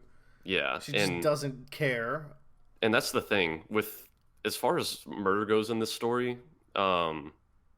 That was We've seen it. really We've brutal. probably seen it more in Arc 11 than we have Oh, for sure. in any other place besides maybe Leviathan. No, this is more than Leviathan. Like Leviathan was kind of like there was some plot armor there. Like Yeah, and I guess people were most of the death there surviving is, the attacks, and like it was rough for everyone. Like there was danger still, but like this is on another level. This arc. yeah, because even people like Lung or Bakura who would kill someone, they don't do it just for fun. Like even True. Bakura had explanations where she isn't going to kill all of her people, obviously. She's doing it to this one guy so the other ones will be scared enough of her to follow her. But Siberian has, she's blasé about murder in a way that we haven't Ooh, really seen a ton blasé, you say? of blasé. Very good. Um, just something that was interesting about her is just how graceful and seductive she is.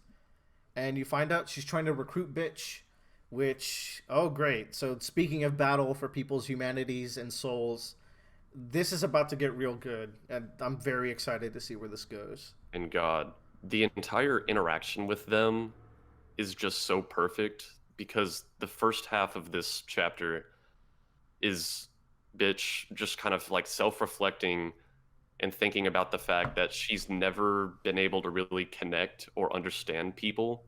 She can't read them, and no one really gets her. And then this person shows up, the first person maybe in her life who she just totally gets and who gets her.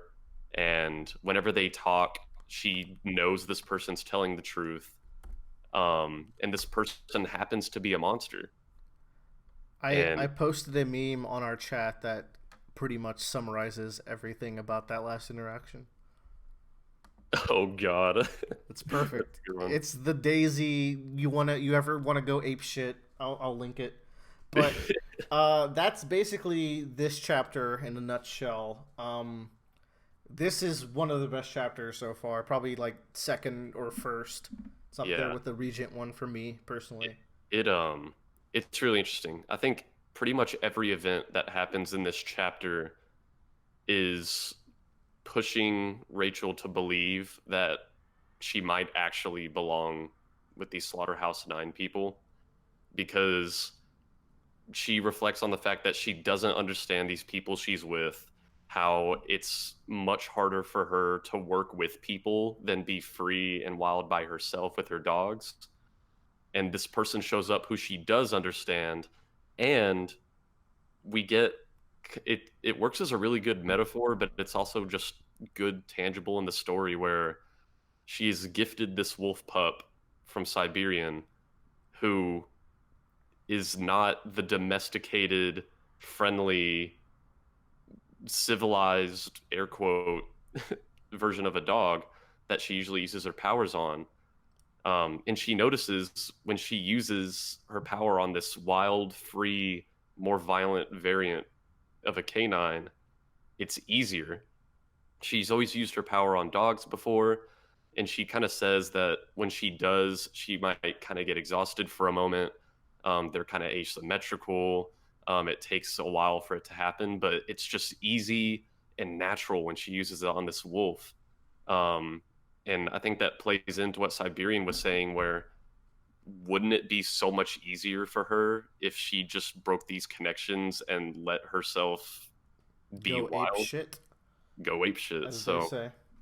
um, I think this chapter is just like a big siren, like, hey, we're gonna do some character development with this person. And I Um, am excited. yeah, so man, I really Which love this chapter. this leads us into Interlude B, which doesn't really have any characters that we care about Yeah, as 'cause much. But I this think, was such a good chapter as well. man, the first few, I think, paragraphs where Theo is just like describing the television set is probably the one of the best ways I've ever seen someone set the tone for a chapter. You know how I was talking about how I really want Worm to be a Netflix series? You could totally see. I like, yeah, I This visualize it. chapter adapted as a Netflix live action show. There is so much you could do here with the runny faucet in the background, the entire scene, and just casually kind of looking over to the blood, but not like mentioning it until later in the scene. Oh man. Oh. Like, I can just see like this shot where Theo's like looking at the TV, where you could use like kind of some close-ups with a fisheye lens and like a different color scheme. There's Just the baby crying in the faucet, and he's just looking at the TV, and he gets snapped out of it. It's just writes itself. yeah, It's I think so good. we set the tone perfectly in the beginning here. And that's really all that there is to say about this chapter. Like the tone is incredible. Like that's what carries the chapter. It's so tense. It's basically a hostage situation between Jack Slash, which is an interesting villain name. Sounds pretty cool. Yeah, And how he came to this guy's house. He's there because it was Kaiser's son, right? And he's Yeah. trying to get Purity. yeah, and this is kind of the interesting two characters to look at because we haven't seen. This is the first we've ever seen Jack, but I guess that's fine because I guess we're looking at the Slaughterhouse 9 people now. Theo has only appeared once in the story so He far. did? I thought it was brand new. He appeared for like a paragraph in Purity's interlude. I Wow. think as she was leaving the apartment, That's he's like, "Hey, can crazy. you babysit Aster?" And he's like, "Yeah, sure, whatever." Wow. So that That's was really a character I interesting. never expected to see again. By the end of this chapter, everyone loves Theo. This is a Hayato moment. You are Right here. really rooting for Theo. You're like, "Oh my god, I want so much for him." Because throughout the chapter, it's like around halfway through, the impending doom starts rising so much faster as Theo realizes, oh, I am going to get killed at the end of this chapter. Yeah, he even vocalizes that, and when he does, I got this lump in my throat, and I felt like I was him. And there's the tension of like Purity coming up the stairs. What should be like a heroic moment, it's like, oh, I hope she gets here so she can save him. But I'm you're like, more scared. I hope she doesn't get here because what she's going to see is going to be terrible. And she's like a neo-Nazi, so why do I even care? A lot of conflicting emotions here. That's a good point because in any other scenario, you'd be waiting for her to get there so she can save the day. But in this scenario, I'm dreading you- it. It's a timer yeah, for disaster. yeah, you're like, when she gets here, I'm going to die. With the phone ringing and Jack doesn't see it and it's just building and building and building. This was a masterclass in tension and suspense right here. Yeah, I think that's the like I enjoyed this chapter anyway, but I think the biggest strength is really for getting you into Theo's mindset here. And you end up with this 2-year deadline to become a badass. Fucking poison rings in JoJo's Part 2 showing up. Yeah, and this is one thing I really like that Jack is in this story, he is the chaotic evil. And That's what he is. he got some of his philosophy across this chapter where he talks about, I wonder how many people we touch with our lives every day and how many people we influence. Yeah, one thing I like about him, because I think any chaotic evil needs some kind of more unique personality trait to make them just not a mindless monster. And Jack is someone who can postpone his, I guess, desire for bloodlust. He says, if there's anything I do, it's because I find it interesting. And I feel like a lot of just like pure evil people in fiction, like at the thought of this deal, they would have just been like, oh no, nothing's gonna save you, ha ha ha. And he's like, you know what?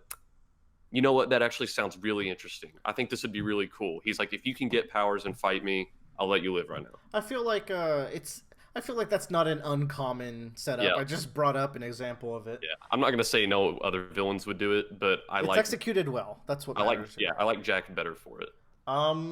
And you know how it might have been on the Discord, it might have been on a podcast. I was like, I'm not super sure if the Undersiders were the best people to follow in this story, but I guess by default, out of all like the crews, they're the most interesting. I guess they have the most diversity. Fuck all that. I wish Worm was about Theo. I want to see his 2-year progression. Well, I wonder if we'll see more of Theo in this story. Will we, Bradley? Will we I see wonder if more we will. Theo? Man, I'm scrolling through it, and this one particular line where Theo tells Jack that, if you weren't killing me here, I'd want to be a superhero. And Jack's like, okay, so let's say in this scenario, what would you do to people like me? And Theo says he musters up this courage that he would never have if he wasn't sure he was going to die anyway. And he's like, people like you, I'd kill, sir. So good. Man. I think that might be another, it's at least a 4.5, maybe another 5. Probably the third best chapter in Worm. Yeah. That's 2 of the best back-to-back, mind you. Yeah, 11.A and 11.B are 2 chapters that I reread all the time. I really love these 2. Especially just, like, 1, I think they're good in their own right, and I really like reading them now that I've finished the story just because I know where these threads eventually go to. Oh, shit, I can't wait to see. Oh, man. Theo better not fall into... It's gonna be bad. No. I don't know. He's gonna be like a Jason Todd, like Red Hood, but even darker and edgier. Try and be optimistic, Willer. No, what are you talking about? This is Worm. Anyways, that's what we got for today. I gotta revive Joe. Hey Joe, I got a gold orb for you. Hey. From Devil May Cry. God, it really does remind me of Battle Tendency with the poison ring. I think Joe's dead. Oh man. Joe, come back. Oh, he's gone. We gotta take a break, folks. I gotta go give him his gold orb. There he is. All right. Okay. All right. My dog peed in the house, I think. So. Oh no. I'm glad we gave you plenty of time to clean it up. God, Willer, these interludes. Okay, so we were watching we were watching Kill la Kill and Dr. Stone the other week. Yeah. Because we like to spend some time together sometimes and watch some anime or movies and shit. And we'll probably have to talk about Kill la Kill. Oh, we will. When we finish in 52 weeks. Yeah. I think we should aim for like 2 episodes every week. Yeah. It's only 24 hours. It was really long. good. Anyways, this isn't the Kill la Kill talk. Because what we do, sometimes we're just hanging out after, we're like about to leave. But Joe, the sneaky bastard, will hit us with one of his Joe techniques where he hits the Crunchyroll randomizer and we get a random episode of something. And it's usually not great. But last week, it was fantastic. We got a old Japanese movie from the 70s called Ringing Bell. And man, we were not prepared for what this was going to be. I don't think anyone was when they first watched this movie. Yeah, I think no one comes into this prepared from what I could tell. Yeah. Initially, we kind of scrubbed through it. And then after we scrubbed through it, we kind of went back and watched the whole thing. Yeah. But like, we kind of scrubbed through it, and at the start, it was like cute little sheep dancing, and then we were really just like looking at it for laughs, kind of like dicking around. Work week, yeah. And then we hit the midway point, and we see like, oh man, this sheep is running with the wolf, and then proceeds to murder packs of animals. Yeah, and destroy rocks with its horns, and just become a badass. This movie got metal as fuck. As fuck. Now let's back it up and do it in chronological, unlike the way we did it. So this movie starts off as like a friendly kids movie. It's an animation. It's pretty well animated. I really like the art style, and it follows Chirin, which I'm almost confident translates it to ringing bell because Chimecho is the bell Pokemon and that has chi in it. So From Chirin. my research, I think that's pretty accurate. There we go. My Nippon is going well. There you go.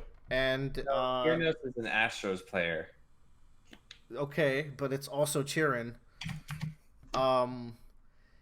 And Chirin is just kind of like a dumb, cute animal with a bell on it, and it's just like it lives in a pasture and like a farm, and one day a wolf kills his mom, and he's kind of pissed off about it, and he laments how sheep are just there to die. Like no one could do anything when the wolf showed up. They were all just paralyzed in fear.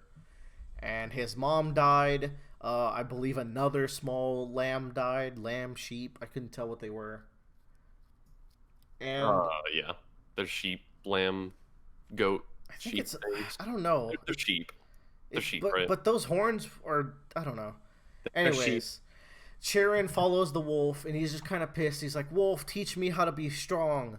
I don't want to be weak anymore because sheep are only weak." And Wolf is kind of trying to humor him. And eventually he's like, "Wolf, teach me to be strong because I want to kill you when I'm strong." And Wolf kind of likes this idea. He's like, "You know what? Fine. I'm going to teach you how to live as a wolf." Yeah, and it's kind of through this idea that the wolf, even before he decides to train the sheep, he's like, you clearly don't understand how the natural world works. You don't belong in this. You need to go back to your herd. And the wolf has this philosophy of he's really not the bad guy, and I feel like if he truly was bad, he just would have killed and ate Chirin when the sheep came up. But to him, killing and eating these sheep, it is a necessity. It's not a blood like sport. pleasure. Yeah. Yeah, he does this because that is just how nature works. Some people have to eat to survive. He's not going to go kill for fun or gorge himself. Everyone has to eat to survive. Some people have to kill to survive. Yeah, and I think he kind of is trying to instill this lesson in Chirin while also being aware of what Chirin could become someday. Yeah. And it's kind of like a weird, like, natural order of things. Like, you know, Wolf can get away with being, or his name is Woe. The wolf's name is Woe. Whoa. And like kind of a big theme about it too is that's under there is that Woe can get away with being a wolf because that's what he is. He's a wolf, and people will acknowledge that he's a wolf in that that's what he does. He goes and hunts things and kills them and eats them. It's power. But then when Chirin's like, no, I want to be a wolf, and he develops into this bloodthirsty ram that murders everything, he doesn't become a wolf. He becomes something worse, which is a monster. That he gets alienated from like every sense of community that would ever like acknowledge his existence, basically. And this eventually becomes a story of revenge as well as a story of natural order. And it was just so well told, honestly. Like, I don't want to spoil the ending here for this 30-year-old movie because I think you should. It's what, 70 minutes, 90 minutes? No, not even. It's 45. It's 45 minutes. Please go watch this. Yeah. It was a really enjoyable time. I would recommend this to anybody. It's a children's movie. I don't recommend it to children, but maybe I do. You know what? I do. When I was looking it up, I saw that I was looking at like general reception when the movie came out, and I think some board on like childhood education was like maybe don't show this to kids under this age because it will traumatize them. Like, oh man.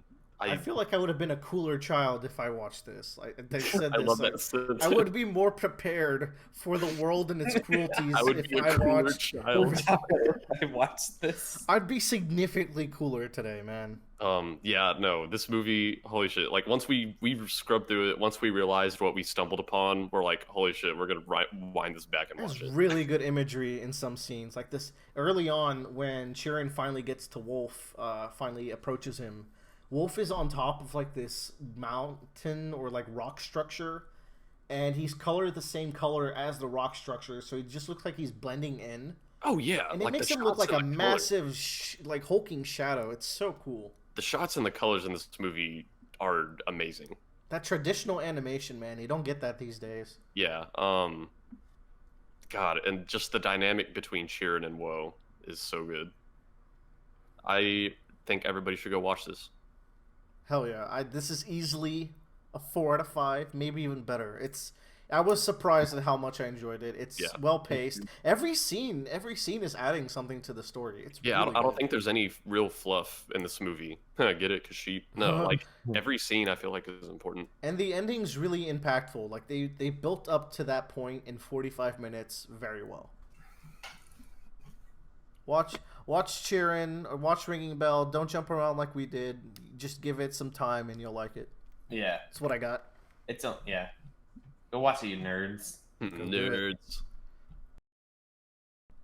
It is time to set sail for One Piece. It's time. That's the name of the treasure in the Grand Line. Line. Bradley, you I believe it was last week, you finished Little Garden, the Little One Piece Garden. arc. Jumping into this, I have to say, one of my new favorite things that I'm looking forward to as I go forward in One Piece is just seeing all the different islands and settings we're gonna jump into. Oh yeah. Because so far Whiskey Peak and Little Garden were just like really cool ideas for settings, and like just as playing like a little name game, trying to guess what the hell was going on with Little Garden going in. Because I think the way the reveal of Little Garden, I think the way it was revealed, why it's called that, was done really well. It's pretty much perfect. Yeah. I was trying to guess why they would call it that as we went in. Like everything there was like giant for a moment, and I was like, oh, I wonder if like they like shrunk down and didn't notice it when they entered the island. But I actually kind of like what actually happened better, where I think Nami's book said that to the inhabitants of this island, it's true that this is a little garden. Yeah, I really like that line introducing it. Because we have all these giant dinosaurs and the two giants who are awesome. Hell yeah. Very good Boy characters. and Brogy. Very good characters for how short they are in here. I guess they're in there for like the whole arc, but I guess we can jump into it. Let's. So we get to Little Garden, and I really like that. I've talked about this, I think, in a few arcs before, where Oda will have certain things he wants to do with his characters. And he needs to set up these situations where they need to be away from the rest of the crew. Like, if he wants these two characters to interact alone, or he wants these two characters to have a fight, he needs good, believable ways to separate them from the rest of the crew. It would be very easy for Oda to just do, like, Scooby-Doo, like, okay, you guys go this way and we'll go this way. He does it really well, where he always has in-character reasons for them to split ways. Like, for example, they get to this island, and they have to calibrate the log pose. So Sanji and Zoro are like, well, we're not just going to sit around. We need food. Let's go have a competition on who can kill the biggest creature, because they would do that. They totally they got big rivalry. Luffy and Vivi, which I think we're calling Miss Wednesday now, right? Yes, her name is Yeah. Vivi. Luffy is obviously not just gonna sit around on the boat. He wants to explore, so he leaves, and she wants to go with him, because she also kind of has some of that spirit in her. And then Nami and Usopp stay behind on the boat because they admit to themselves they probably wouldn't be able to kill these giant T-Rexes and shit. So I just really love how Oda sets up our character combos going into arcs.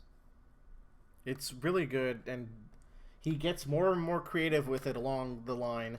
And just the way that he will dick Luffy out of the fight for like the entire arc, it's more and more elaborate. Yeah. It gets crazy. And then 1 or 2 chapters into this arc, we meet Dory and Broggy, our two giants, and I think I really like both of them. and I love how at the beginning it's it's left a little unclear whether they're going to be, you know, like antagonists or protagonists. That's resolved fairly quickly. I just like how Oda accomplishes this because their appearance isn't immediately threatening, but because of their size, you can't help but feel a little threatened. And then even in talking to them, they're friendly but still brash. And then the characters get to where they live, and it's like, oh, well, they're offering us food, but also there's human skeletons here. So it's just all these combinations of something that would lead you to believe they're a friend and something that would leave you to believe they're an enemy combined. Where I just think it's really good at keeping you on edge about these new characters, and then we find out they actually are like total sweethearts. In the end, I think it gives you a vibe that they're just neutral and completely ambivalent to anything around them. All they care about is fighting. Humans might die, animals might get eaten. They'll share some food with you, but like all they care about is getting back to that fight. Yeah.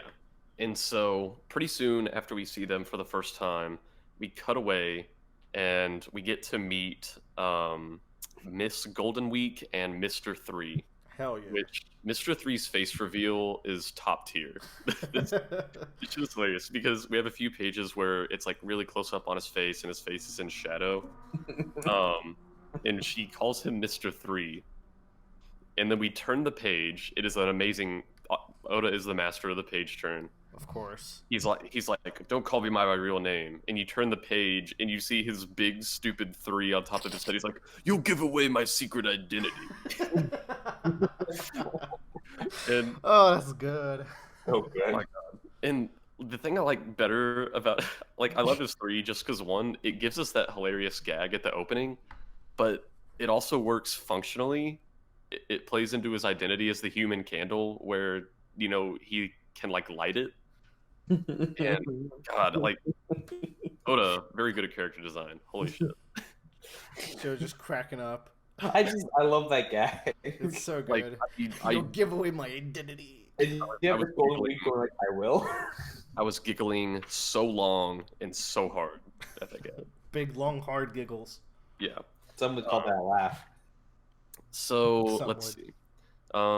From there, we kind of jump back to our main characters getting to know these giants, and you know, I think Sanji and Nami make friends with their giant more easily than You mean Luffy Usopp and Nami? do. Yeah, Sanji is not. He barely meets any of the giants. Or let me see here. I was flipping. I'm also flipping through this while I go. Yeah. It's very important that Usopp's the person that sees the giants. Yeah. And it's very important that Sanji's not anywhere in this arc until the convenient end, which is a good gag in itself. So each of the groups kind of have dinner with their respective giant after witnessing their fight. And I think it's important to note that as they learn why the giants are fighting and as they witness the fights, all of the men of the Straw Hat crew at some point like kind of exhibit the same kind of spirit that they witness from the giants. Like Nami and Vivi are just like, no, fuck this. I hate that these guys are fighting. We don't like, no, they shouldn't be fighting. All the guys, and I think this is like a purposeful contrast that Oda must have done. Like all the guys are like, no, like this is their thing. They need to settle this for themselves. I think one of them might even say like it's a man thing. Yeah. Which I don't know how like accurate it is, but I think it's a very deliberate thing that Oda did, where the most warrior spirit of the Straw Hats all really identify with the giants and what they're doing. And that includes Usopp, who is not a warrior, but who really wants to become one. Yeah, he's really affected by their bravery. Yeah. So, we kind of get the reveal that Nami learns that it's allegedly going to take a year to calibrate her log pose here, which I'm just saying that now because we're going to resolve that in, I think, a genius way later. But I'm kind of going through it chronologically. But I Mhm. really love how we wrap that up. So around the end of Volume 13, Luffy is going to box Dory, because Dory had his drink sabotaged and it blew up in his stomach. And so immediately he's like, okay, well, clearly this has to be the people I've never seen before on my island. So he fights Luffy. And what I love about this is because whenever, like, the fight is actually resolved very quickly, and Luffy knocks this giant warrior out cold. And the reason I really like this is because immediately after this fight, we cut over to the members of Baroque Works, Mr. Three and stuff, and we have a pretty good read on how scared we should be of like the higher ups in Baroque Works right now, how powerful they are. And even Mr. Three says, I don't think any of us could take one of these giants one on one in a fight. And we just saw Luffy beat the shit out of one of these giants one on one in a fight. I don't actually remember that Luffy beats the shit out of him. That's Yeah, he- impressive. Yeah, he But like the thing is- catapults himself from a tree into his stomach and he just goes right down. Yeah. The big thing there though is Dory is really weakened at this point. 'Cause Right, yeah, he got bombed. Yeah, he's also weakened. At the same time, Important to note. I'd really just love that. And it's also cool because we see them in this like clearly like hand built like waxy structure, This but cute- it hasn't been revealed what Mr. Three's ability is yet. So I'm like, oh my god, I wonder like what's going on here. Like, how did they get this little house? Which is really cool whenever we eventually reveal that. What do you think of wax as an ability in general? Like that's a pretty unique one. I like that. Yeah, I thought it was really cool, and some of the stuff that we do with it is Very cool. versatile too. It's one of those where it's like, that's one of the fruits I would very much enjoy having. Another note I made here, around the time that Luffy fights Dory, um, I have talked before about how it's kind of a recurring theme that Luffy in his adventure is kind of challenging people's views on what kind of person a pirate can be. And he shows real care for this giant that he just met. And Vivi is like really genuinely surprised that any pirate with a bounty Luffy's size can show such compassion. And I just really like this because I think before I've said that I think a big part of One Piece is going to be Luffy challenging people's views on what a pirate is. I think this initially came up back when like some pirates did something horrible and Luffy's like, how can they do that? And Nami's like, Luffy, they're pirates. I think this came up in like our first or second talk. Yeah, and it's just like Luffy himself has a different view on what a pirate can be because he grew up around these very honorable ones. And I like to see that Luffy is doing that for other people. He's kind of doing what Shanks did to him. He's being that honorable pirate that in his mind the perfect pirate is. So man, you know what, Luffy, you're pretty cool. Luffy is very cool. There is no part of One Piece that Oda understands more than Luffy. Like, you can debate whether or not his foreshadowing is intentional or if he's just really good at setting up threads, but like, this man really understands what he wants Luffy to be. Yeah, and like people can debate like whether Oda had all this stuff set up ahead of time or if he's just really good at playing off stuff he established in the past, and both options are equally impressive to me. Mhm. So like Oda is the Goda. He's saying it. He's I one of said us. it's official. Oh shit. So let's see. We from this moment on, there's not any huge fights until the like big climactic fight of the arc. A lot of it is just kind of us setting up our characters where they need to be to get this conclusion fight, with Mr. Three and Miss Golden Week making their moves to ambush the giants and the Straw Hats. And then we get to finally start seeing Mr. Three's abilities.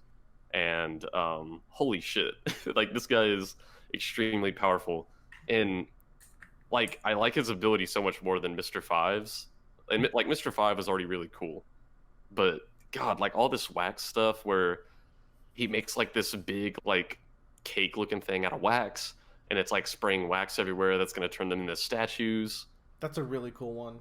He Oh my he God. has just a lot of fun techniques, which is the most fun part of One Piece combat is the goofy over the top techniques that people do with their fruits, you know.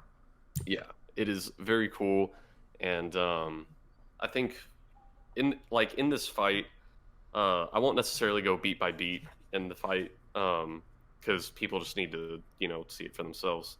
But there are certain moments in the fight that I think work really well for everybody. Number one, I love how different every fight in One Piece feels, because on the surface, before I started One Piece, I expected combat to be pretty basic, like just go fast, hit hard. But like, man, like every fight, there's different tactics. Like one, I feel like Luffy introduces like a new technique in every fight, Oh and yeah. none of them seem like.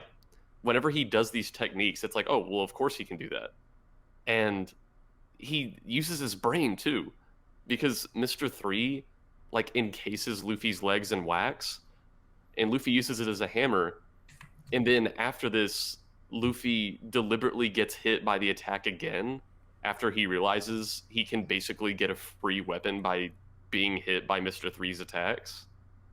So like he's deliberately getting hit to get wax, so he gets these hammers. He's definitely no dummy when it comes to fighting.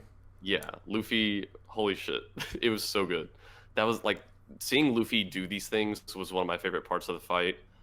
And one of my other favorite parts of the fight, even though it wasn't like a fight itself, is when Zoro's talking to the giant and they kind of resolve that, you know, a, a fighter who has had a limb amputated is still stronger than a fighter who's dead.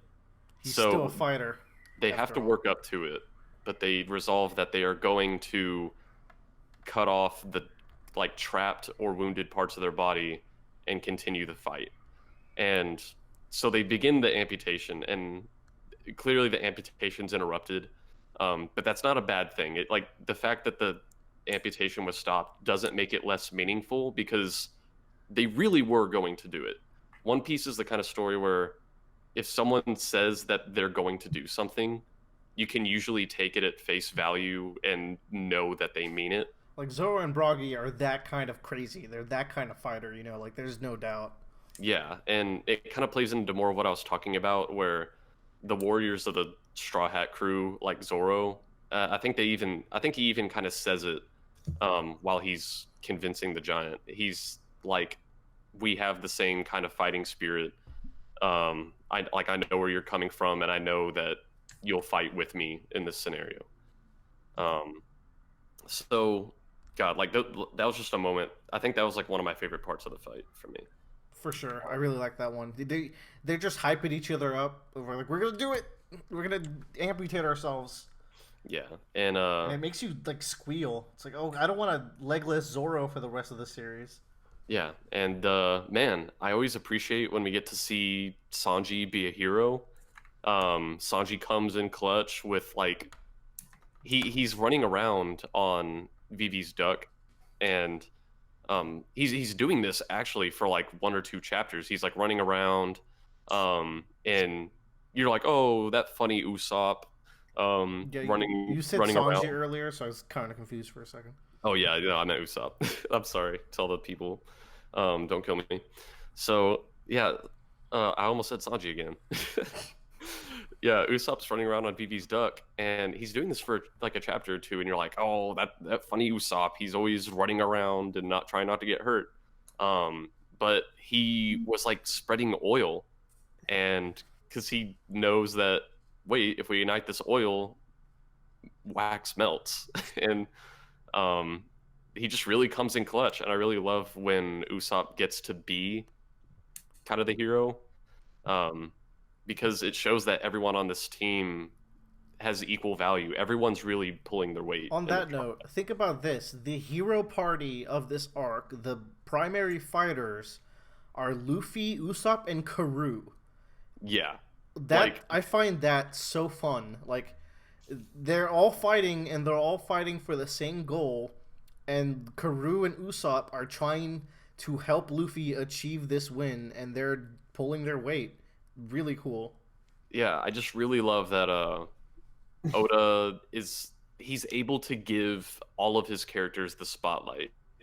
He's not trapped into always having the strongest characters carry everything. Which Um, I think one of the best moments on that note is like Luffy is crushed by the stone, yeah, and the Karoo is beaten up and blown up, but he's trying to peck Luffy out from under there, and Luffy's kind of like he doesn't have much energy right now. He's kind of recovering from the blow. He's like, "Oh, Duck, you want to go fight them too? Let's do it." like It's even this bird, almost background character, is still so prominent and useful, and I love it. very good feelings when moments like that come from One Piece stories. So they ignite the oil, and everyone is freed. Um, Nami's shirt conveniently gets burnt off. Thanks, Oda. Thank you, Oda. I needed that. Thank you, Oda. So, and also, man, like Usopp is being a fighting game character here because Usopp has been spamming what Usopp has done. He's been spamming the same move against Mr. Five, right? And Mr. Five now knows that Usopp's going to keep spamming this move, so he tries to read it, but Usopp knew that Mr. Five was going to read it, so he shot something different at Mr. Five, which ends up defeating him. That was really fun. Very Usopp way to beat your opponent with making them eat pepper. Yeah. Not a weapon, generally speaking, but he used it so well here. Yeah, it's just very. I love the mind games that he had going on here. So there's kind of two last main events that happen in this arc. Sanji has been absent for the fight because he found the wax shelter that Mr. Three made, and he gets a direct phone call via telesnail from Mr. Zero, The man himself. which, man, I've said it before. One Piece One Piece does a good job at like hyping up characters. So even if you've never seen them before, whenever we do see them for the first time, you're like, "Oh my god, like it's this guy." Like this is the first we've seen or heard from Mr. Zero, and at this point, you've gotten enough info to be like, "Holy shit, I can't believe we're already like hearing from him." And Sanji's having a conversation with him. Yeah, and God, it is very cool. And Sanji is almost able to totally get Baroque Works off the Straw Hats, if Mr. Zero wasn't the most thorough guy ever. Because he's like, let's go ahead and send some people to kill off Mr. Three and the Straw Hats anyway. We got to make sure they're dealt with. Oh man, Mr. Zero is a character. He's one of my favorite characters. And the Unluckies show up, and Sanji is able to dispatch them. And this is where we resolve the, like we talked about the year that it takes for the log post to calibrate. And this is where we resolve it in like the most genius way possible. Because, it might be a little tedious if we had to go through like, 20 islands to reach Alabasta. So we're like, okay, well, how can we get us there sooner in a way that's believable? And Sanji gets this eternal log post to Alabasta, and it's believable because, like, of course, the people trying to overthrow the kingdom would have an eternal log post that leads to it. Yeah, they need to come in and out of the island without much interruption. Yeah, it makes perfect sense, and I just think the year-long wait was resolved in the perfect way. And it's a real bombshell when it's dropped too, right? Like how are they going to get out of this? It's like when Luffy was going to be a busboy for a year, except there was no Zeph kindness to get him out of it this time. Yeah. So man, that was crazy. Then the last big event of this arc. Well, actually, we actually kind of get a little cutaway for a page or two before the last event, where we go back to Captain. Is it Smoker or Smokey? Smoker. You always say Smokey for reasons. Smokey from Friday. Yeah, we see Smoker, and they receive a spotty transmission on their snail. And if they were able to hear the entirety of the transmission, they would have heard something along the lines of, "Oh yeah, the Straw Hats are dealt with, and Mr. Zero, like your orders were fulfilled." But to them, it sounds like Mr. Zero ordered the Straw Hats to like capture Princess Vivi. So we're setting up for, holy shit, the Straw Hats are about to be in a lot more trouble than they already are. We're setting up some hijinks. Yeah. So man, I just think that's like another really clever way to set this battle up that we know is going to come. Because now Smoker's like, holy shit, the Straw Hats are like public enemy number one, if they weren't already. Real good way to loop in characters that we know from before. It means they're gonna start converging soon. It's gonna be a big deal. Oh yeah, I'm really ready. Like, I'm really getting the feeling that all these threads are going to converge in on the Kingdom of Alabasta, and we're gonna get just this huge explosion that I'm so ready for. Oh, you're so close. I can't wait. So we finish off this arc with the Straw Hats sailing away from the island, and the Giants. We're gonna gloss over, I guess, Luffy defeating Mr. 3 with instinct. Oh my god, yeah. I flipped right over that page. It's really very good. Quick. Where Mr. 3 sets up all these shadow clone jutsus in the in the forest. And he's like, this is the power of like pure cunning and shit. He's like, let's see what your instincts are gonna do for you now. And Luffy like picks one at random and totally knocks Mr. 3 out. He's like, how did you defeat me? And he's like, it was my instincts. What an innocuous scene, but very funny. It was very entertaining, and it was so Luffy. It's very Luffy. That's so Luffy.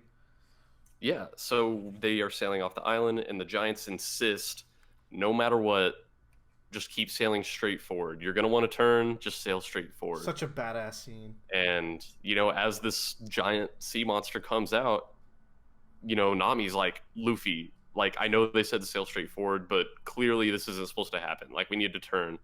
But Luffy, in the most Luffy way, he totally trusts these kindred spirits that he's found in the Giants. And he's like, no, these are my friends.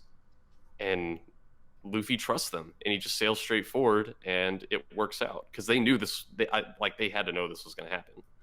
So, man, I think this was a really good, I think this is a really good arc. And in the future, like I said, I'm ready to see this building climax at Alabasta.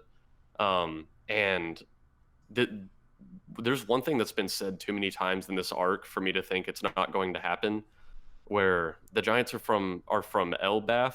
Elbaf, yes. I think is how you pronounce it. And so many times it's been said how badly Usopp wants to go there, which makes me hope that we really get to go there. And this is One Piece, so I think that's liable to happen, but I can't obviously know that. But I guess I'll find out eventually. So, Joe, what you got? You got something? I was going to say, Bradley, you watched what they did as they're sailing away, correct? You read it.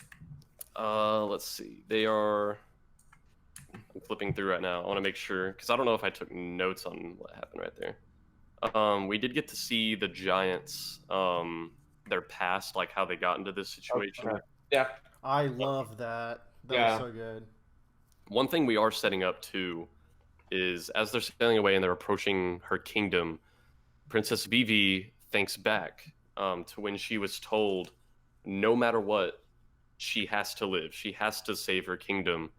And specifically, he even says, even if you must betray others, you must live no matter what.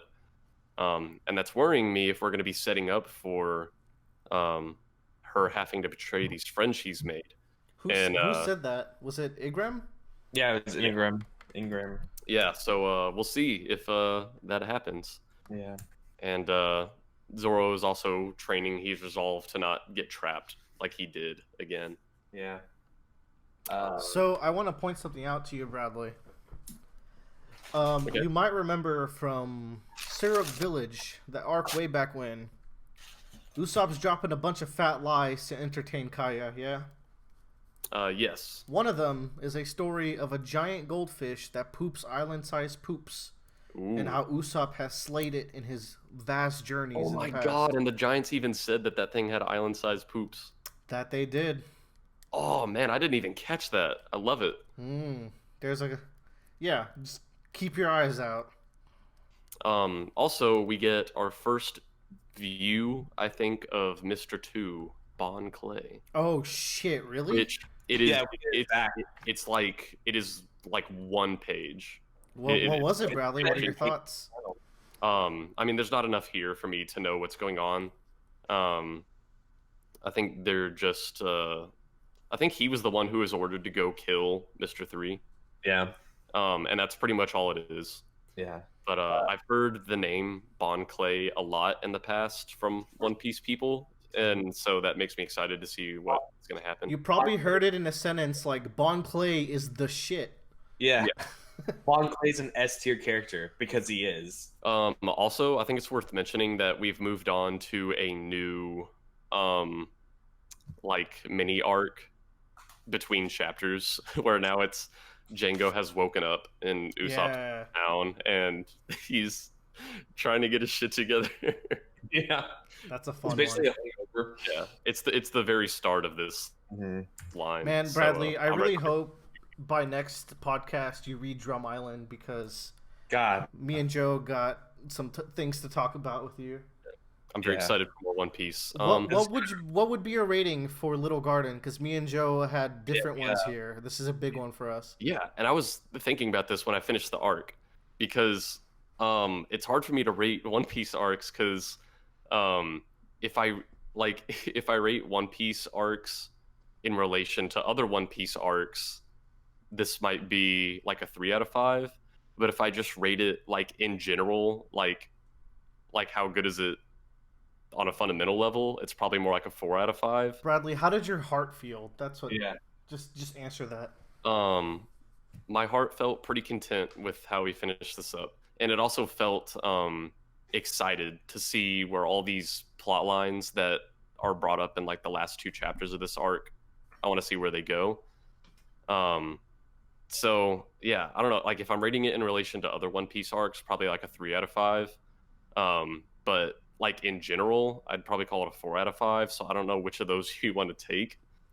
You gotta make the decision It's very live on important. podcast. I would say a 3.5 out of 5, but I want to stay away from 0.5s if I can. You don't have to. I'll call it a 3.5 out of 5. You know, like, So wait, I'll is that me? Is that me, Joe? This was a Yeah, big one.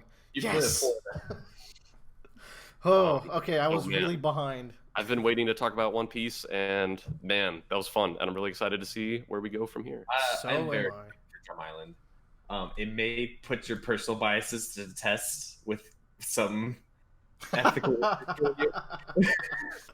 We'll see. Oh So man. far, there hasn't been a single arc of One Piece that I didn't like, so I hope the trend will continue. There will be at most one arc you dislike. Okay. Yeah. Well, And it's way down the line. Yeah. I was gonna say, Willard, for you for this arc, during that instinct scene, that's a foreshadowing to something that comes up That later. is fucking yeah. I didn't want to say it, but that's big. It's good. Yeah. Big to mention. Also, big to mention the move that the Giants used to slice open the goldfish. Yeah, and also I sent something to you that I think is important Interesting. It's very Yeah. interesting. because it's very specific. Yeah. Man. Uh. Man, One Piece is just the greatest. It's what a journey we've been on. What an adventure! I can't wait for Drum Island. This one's a lot longer. Kelly just messaged me. Can we talk about how good? Bradley, we have to send you off now. About After Dark, and You you're got under. something for us? Yeah, I have a good. I have a hypothetical that I had asked Joe this weekend while we were vacationing, and I feel like it's just too good not to do here. Oh, great. I So forget. Willer, you go home, you go visit home, you visit your family, and you walk into your house and it's abandoned. There's shit all over the floor. Stuff is thrown around. Your family's nowhere to be seen. And in the middle of the living room, you see Bigfoot. I remember this. So Bigfoot is there, and he goes ooh ooh, and you're like, oh my god, it's the real Bigfoot. And so then what happens is you hear a zip, and your dad steps out of the back. He was in a Bigfoot like costume / mech suit, and he's like, Willer, it's me, it's your dad. He's like, I've been Bigfoot the whole time, all these years. I've always been Bigfoot. Why is the house like this, Dad? He's like, I've been the real Bigfoot, and he's like, it's a family tradition. Before me, your grandfather was Bigfoot, and his father before him. For hundreds of years, the men in our family line have been Bigfoot. And he's like, Willer, he's like, I've been secretly doing this for like 30 years, and he's like, I don't know if I can keep going. Willer, I need you to take up the mantle. I need you to be Bigfoot. He's like, I need you to step up. You're gonna have to be Bigfoot now, full time. And so Full-time Bigfoot. yeah, so you have to be full-time Bigfoot. And so he poses this to you. He's like, my son. He's like, what you do is you need the suit, and you're gonna go live up in Washington State, and you have to log 40 hours a week as Bigfoot. You can choose when, like you can do it in the morning, you can do it like at 3 a.m. at night. You can do it all in one. You can all do it all in a row if you want. You can work like 2 hours as Bigfoot on Monday. But you have to be Bigfoot, and it's a contract, and you'll get Who said $90,000 a year? yeah, you'll get $90,000 a year. But the stipulation is, if you sign the contract, you have to do it for 30 years. He's like, well, okay, so will you continue this hundreds of years old family tradition? Will you be Bigfoot for your dad, or will you step down? You also forgot to mention you have to keep this secret from everybody, including your like children, other than your firstborn son, when he becomes of age, and you have to keep it away from your wife as well. These are too many stipulations, man. Look, all I'm saying is my dad lives in Brazil. Okay, so you're telling me? Yeah, he commutes to Washington. No, he doesn't. He's a lawyer. He's got to go meet clients. He can't. No. Lawyer is a cover-up.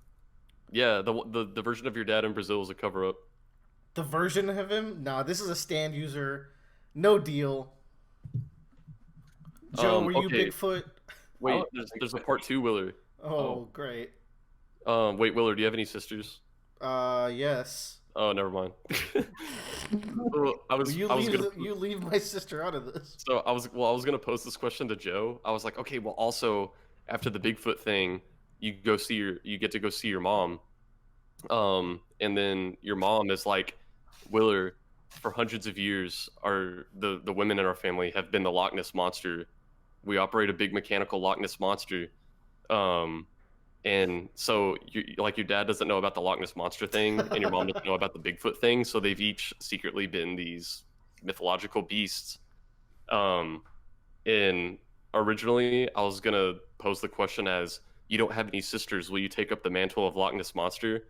But you guys both have sisters, so I guess that would go to them. Oof, dodge that bullet. Sorry, sis. Right? Jesus, that's a lot of underwater work we'd have to do. How no wonder why their marriage failed. They're both fucking monsters. They're both on other sides of the world being monsters. Oh boy! All right, get out of here, Bradley. Get the fuck out of here. I forgot. Did you say you would be Bigfoot for your dad? No, get out. Okay. It's time for the Freaking You cast. Only adults are allowed. Okay, Bradley out. You go be Bigfoot somewhere. Willard, you missed some hefty Bradley hypotheticals. You know what? I get to look forward to them on recording days, so that's fine. Welcome to the Freaking You cast. Bow, bow, bow. All right, let's fucking get down to it. Let's get freaking nasty with some Jojolion. Oh, we're gonna talk about how much of profits we were.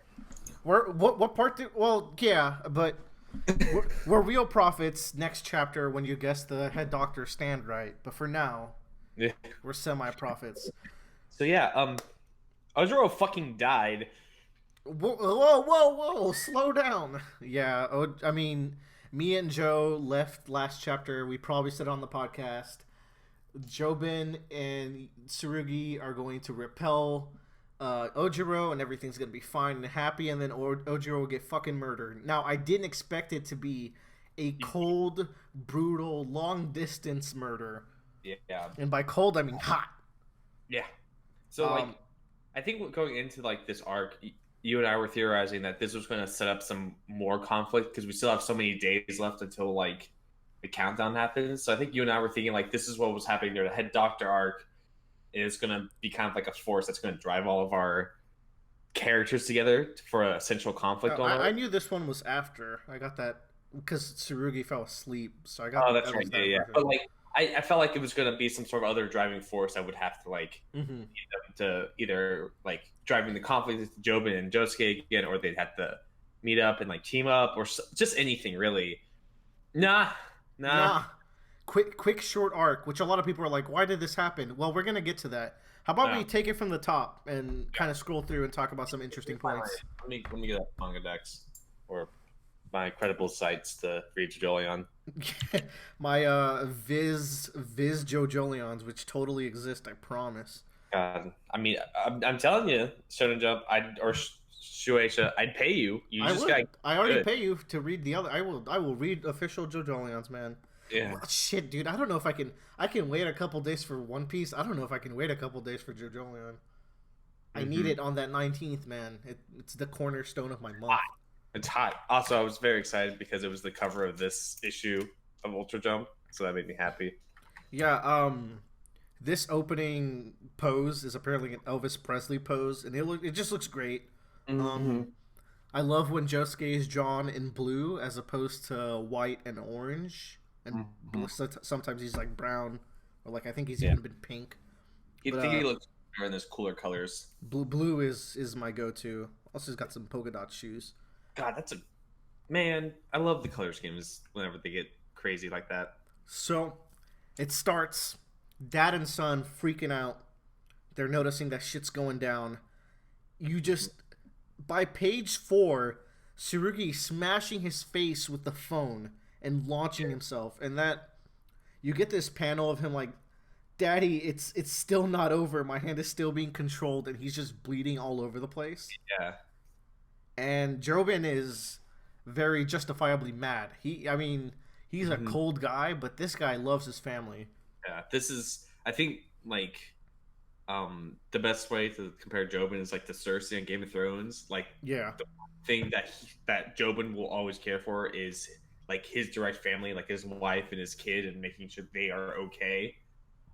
So this is a sore spot for him. Just straight up, there's the one thing you do not touch for him. See, but unlike Cersei, Jobin enjoys fun. Yeah, Jobin has a summer vacation. Yeah, Cersei just wants to have babies and fuck her bro. Yeah. So Tsurugi gets launched to the window, which the glass is falling. It's about to land on Tsurugi. Jobin jumps in to protect him.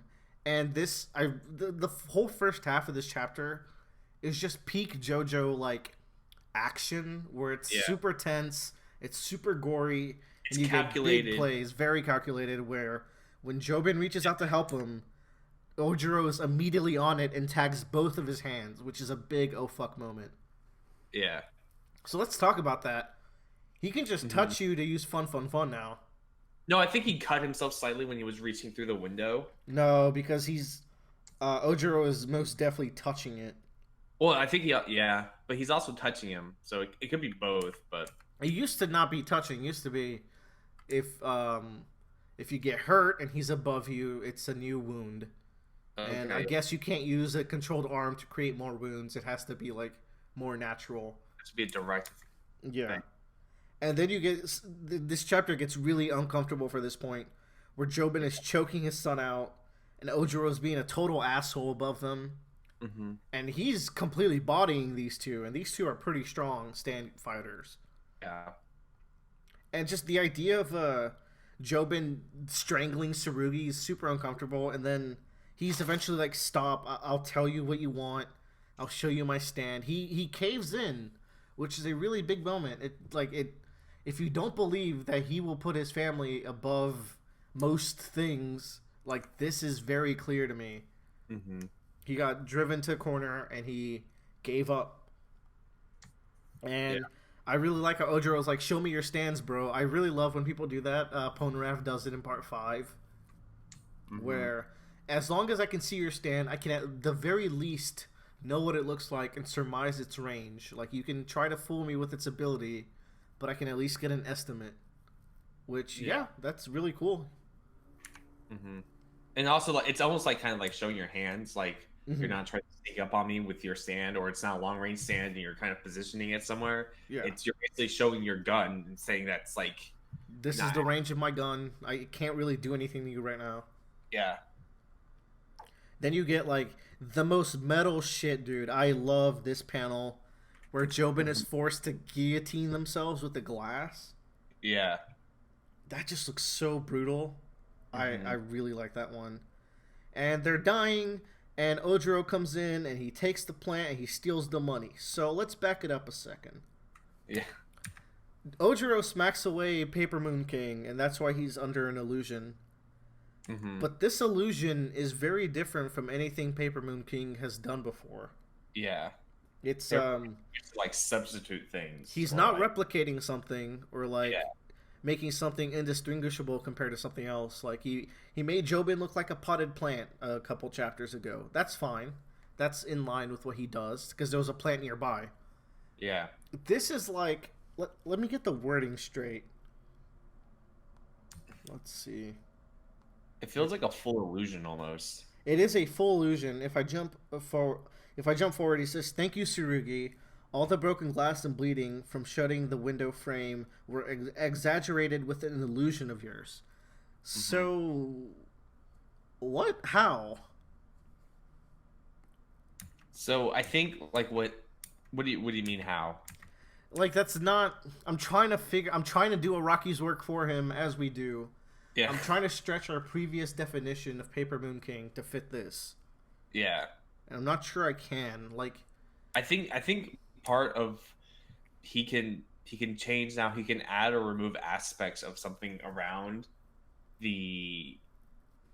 that stuff now, if that makes sense. Like in the fountain or the cliff, like he added or subtracted like how far the cliff actually was from Ojiro. Does that make sense? It could also be that. So first of all, answer 1. This is an evolution of Paper Moon King, which is totally a plot thing that's happening. Yeah. Where it becomes full illusions now, maybe. But Jobin says this in such a matter-of-fact way where it's like, he's not saying this like it's a new ability. He's saying this like, yeah, this is what your stand does. Which, in general, Jojolion does something I wish every part did, where stands get progressively stronger over time if they show up more often. Like, they keep their core ability, but they get new moves, they get a couple more techniques. And it's actually incorporating into the plot, but like it's still unclear what happened there. I think honestly it's just Tsurugi was able to add more to what was already there. I'm gonna say it was this actually. You see how there's big shards of glass on the floor while Jobin is strangling him. It wouldn't be a stretch to say he's just replacing what looks to be small shards with big shards. I think that's what happened. That makes a lot more sense. I can live with this. Yeah. You're welcome, Araki. Yeah. Anyways, it was sick either way. Ojiro, 100% trash. He steals the money, and then shit starts going down. So the money starts heating up. He's dying. He's boiling all over. And he drops the plant, and he just straight up fucking dies off screen. Yeah. And Jobin... I like how Jobin lies to Tsurugi. He makes up the scenario. He's like, "Oh, he probably left the plant somewhere. I'll go track him down. Don't worry about it, son." When he knows full well that he's actively dying right now. Yeah. And I guess this is cool because like he's shown some of his true side to Tsurugi, but he doesn't want his son to fully think of him as the cold-blooded, ruthless murderer that he can be. He still wants to see him as dad. He even looks really conflicted as he's about to explain it to Tsurugi. Like he looks sad and worried. It's actually an interesting expression there. It's hard to tell what he's going for. Mm-hmm. So he chases him down. He calls the mom, the sugar mama. She gets killed. She falls in the pool. Really cool panel with that. The daughter doesn't even realize what's happening because she's a millennial like Yeah. us. And It's that's where the chapter wraps up. That's the general play by play there. yeah. It's an intense chapter, I feel, and especially it really makes it kind of just shows uh it's really an exploration of Jobin's, like how far Jobin is willing to go and like what his weak point is. It kind of cements that. We've talked about it before. I think it was last freaking you cast. Yeah. But we talked about how Jobin is very much a product of his dad and his mom, where he gets a goofiness side and a fun-loving side from his dad, but his mom has instilled such a sense of survival and strength into him, and that you can really see those two sides conflicting with just the kind of person that he grew up to be today. Mm-hmm. Yeah, Jobin's such a great fucking character. Dude, he is one of my favorite JoJo characters. Yeah, like he gets really introduced like a good portion into the part, and you're just kind of like he just shows up. He literally just shows up into the. He is hinted at really early. They're like, oh, oldest son Jobin, and he doesn't show up to like chapter 30. Yeah, and then you kind of just feel like he's at first like he's just like another like addition to the family that you're kind of introduced to this cast of characters, and then you keep going and you see the struggle that he has and the conflict and like just like everything that like went between him and his mom, and then realizing like and this relationship between him and Siguri. It's great, And it's like he's involved in like every single type of organized crime at this point. yeah, murder, fraud, Money laundering, smuggling, like he's in there. Yeah. And man, I just freaking love him. I love Tsurugi. I've been saying it. I think he's like one of the most interesting characters that Rocky's written. Mm-hmm. Where I posted, he's another one that kind of just was like you think he's almost like the California like Daimo Daya. That like she's like that's kind of like a weak ability that's not really combat focus, and then he ends up being more and more involved with these fights. Even before it was like as strong as it might be now. When he by its second appearance, it was making leaves look like phones, or rather the reverse. It was making phones look like leaves, and buses look like people. And it's like, oh, okay, you. Not only are you really good at using this, you have no qualms with being ruthless about it. You have your dad's survival instincts, don't you? God, that's such a great scene. That moment was just like a huge turning point for that character. And it's only gone up from there. And it's interesting because Tsurugi is introduced as an ally. Yeah. And it's like a amicable relationship because, well, he's introduced as a creep because he's perving on Yasuo. Yeah. But aside from that, he works with Yasuo where he's like, and he works with Yasuo and Josuke because he wants to learn more about his dad. And he wants to learn more about the rock humans. He wants to save his dad. Like that's the other thing too. Is him and his dad share the same exact like ethics. They survive and they want to protect their immediate family. Oh yeah, he's trying to find out more about his dad, but he's also trying to save him, right? I remember him having doubts about his dad earlier on. Well, like he was talking about like, like I have this curse and I know I need to cure it or else someone in my family is going to die because of it. Mm-hmm. So I need, if the fruit can cure it, then we don't have to worry about it anymore. And then we're all saved. So that's why he wants to do it. But now that Yasuo and Josuke don't necessarily meet that ends for him, he just relies on his dad now and is doing everything that his dad tells him to do. And it's really messing with him because like hiding this fruit from them and helping out his dad is really stressing him out, and that's why his stance evolving to begin with, and why he maybe kills Norisuke in the future, which oh my god, I can't wait till we catch up with that. I could also just be an illusion, which we don't even know if you think about it. It could be, but we'll have to see. I'm going to say for now that he killed Norisuke, and then I'll be surprised later if he didn't. I don't think he killed him. I could see like Jobin killing him and then telling Siguri he's like, and we almost have like another mother-child. Yeah. I feel like we've been getting glimpses of that as they've worked together twice now. Yeah. Joe, let's have an intervention right now, okay? His name is Tsurugi. Tsurugi. The Ru comes before the G. Tsurugi. Sarugi. I can't pronounce words. You say Saguri, and Sarugi. live on camera, I will help you through this. Um, what else? It's I really love this chapter. It's like I read this and I was like, that was one of the most fun JoJo chapters I've read. Like I'm loving Jojolion, man. Every Yeah. month, it's the highlight. Mm-hmm.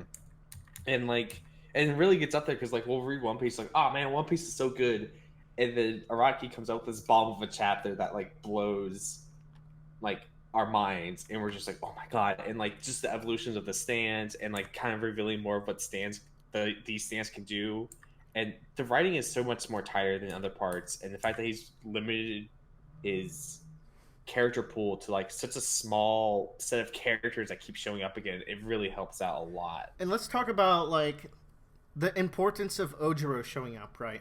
Yeah. So the main point of this arc was to develop Jobin more, to show off how Speed King can be used to store heat and release heat, and how it can go from a long distance stand to from a close distance stand to a long distance stand using that. Really cool improvement of his power, right? It really reveals what his stand actually does. Yes. Whereas previously we just thought he heat up things. It's more of like he's able to take the heat, store it and release it, and it's the things that opens up for the future. I'm very excited about. Right, shows him more into his philosophy, and importantly, we got this done in 2 chapters, and we got to bring back Ojiro in that chapter, which was really fun. He really had a great showing. Like he bodied both of them. He would have gotten away with it pretty scot-free if he wasn't greedy for the money. He showed some remorse for Kira, where he's like, you know what? I'm doing this for my baby mama, but this plant here, this one's for Kira. Like, oh my goodness, he might have actually screwed Josuke and Holly Joestar too, because Ojiro mentions them. What do you mean? Jobin. He mentions Kira and Holly Joestar, and Jobin doesn't know about either of them. And so now, wait, he talked about them? Yeah, in the house. Oh shit, that is a big deal that no one's talked about. Like he's literally hovering over them, saying they were originally for Holly-san and Kira.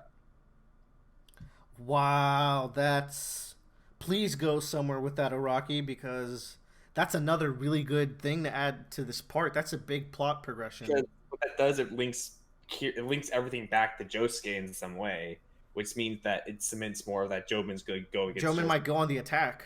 Yeah. Because right now, Josuke is worried about the head doctor. He's like, Jobin's kind of sketchy, but we'll deal with that later. And Yasuo was like, we should really do it now. Yeah. Because Josuke thinks like Jobin's not going anywhere. He's at home. Like, where's he going to go? And like they don't know that Jobin's the one that knocked Yasuo out in Blue Hawaiian either. Like he did it stealthily. So it's even like just like now now Jobin has his own list of people. Like, all right, I have to figure out who these people are now, and because this guy fucked with my family, and now he's mentioned these 2 other people. I don't know who they are, but I'm gonna find out because they may in fact be people that be coming back to fuck with me again. He should have threatens to murder all of the Sugar Mama's family too. It's like, oh, if you were a stand user, probably was gonna have to kill your whole family too, just to be safe. Okay, Jobin. All right. Christ, what a badass! I fucking love him. So, do you think Jobin's stand will evolve? Let's make some calls. I don't. Right now, it's by far the weakest main villain stand, and like, let's say it. I've been casting my vote for Jobin to be the main villain since fucking Beetle Tendency. Yeah. People are like, no way, man. He just doesn't fit. And I'm like Jojolion's like a really refreshing different part. Like this is the kind of villain that would be in Jojolion. And the thing is, like, we can't establish like a theme of like what our main villain stands are. Like if we go through the main universe, they all have like a time kind of connection to them in some way. And now we have allegedly space. Yeah, like, we're avoiding the area of which fate happens. If you look at Valentine, like we're taking the area that bad times would happen and send it somewhere else. Yeah, well, like bad times, good times. But that's the idea, is once again avoiding your terrible fate in some way, either by skipping or stopping the time it would happen, or just taking that spot and moving it somewhere else. Sure. Yeah, I think we're going to have a fight between Josuke between Soft and Wet and Speed King, and I think Jobin's gonna lose, and he's like, I have to beat him, and I'm gonna sacrifice myself if it means I can secure safety for my family or something like that. And I still think there's gonna be like one more like. If he did that, that's because like at the end of the day, Jobin wants strength so that he can enjoy life. Would he? I wonder what kind of writing would have to come into like him being able to sacrifice a normal life to like fuse with someone or something, just to beat Josuke. I feel like there has to be another fusion like coming up because it keeps being referenced. I feel like it had to be a last ditch survival effort, not like a. Yeah. Yeah, I don't know. And so do you think it might evolve? Because I was thinking, with how different Jojolion is, someone that is very clearly evolving to something absolutely busted is Tsurugi, right? What if this is a part where the main villain doesn't evolve? He has actually a pretty down-to-earth stand, but Tsurugi evolves and he's allied with the main villain, and the final battle becomes a Higashikata struggle for Tsurugi's soul. Like, yeah, I was gonna say we need to talk Tsurugi out of working with Jobin because he's too strong and he's the weapon in this last fight. Like, that would be a really interesting dynamic, I think. And like, what does it mean to be like an actual family? Because a big theme of this part, which kind of it harkens back to like a little bit to like part 1 and part 2, where like, what does it mean? Like, what's your family connection to everything? Like, what does it mean to be connected to someone by blood? Mm-hmm. That's a big JoJo theme, I think. Yeah, and so like this one really though is like that's like the big part of it, because like every arc essentially has some other family member that's involved with it in some way and develops them more and more and more. And it's really like Josuke is the main protagonist, but it really is the story of like this family overcoming this curse or what other hardships they have like individually. And I feel like the climax is them coming together and be like, we have to figure this out together. Like, I feel like that's the ultimate like thing in the end here that has to happen. I think it goes beyond that too, where the very first chapter of Jojolion, it says this is the story of curing a curse.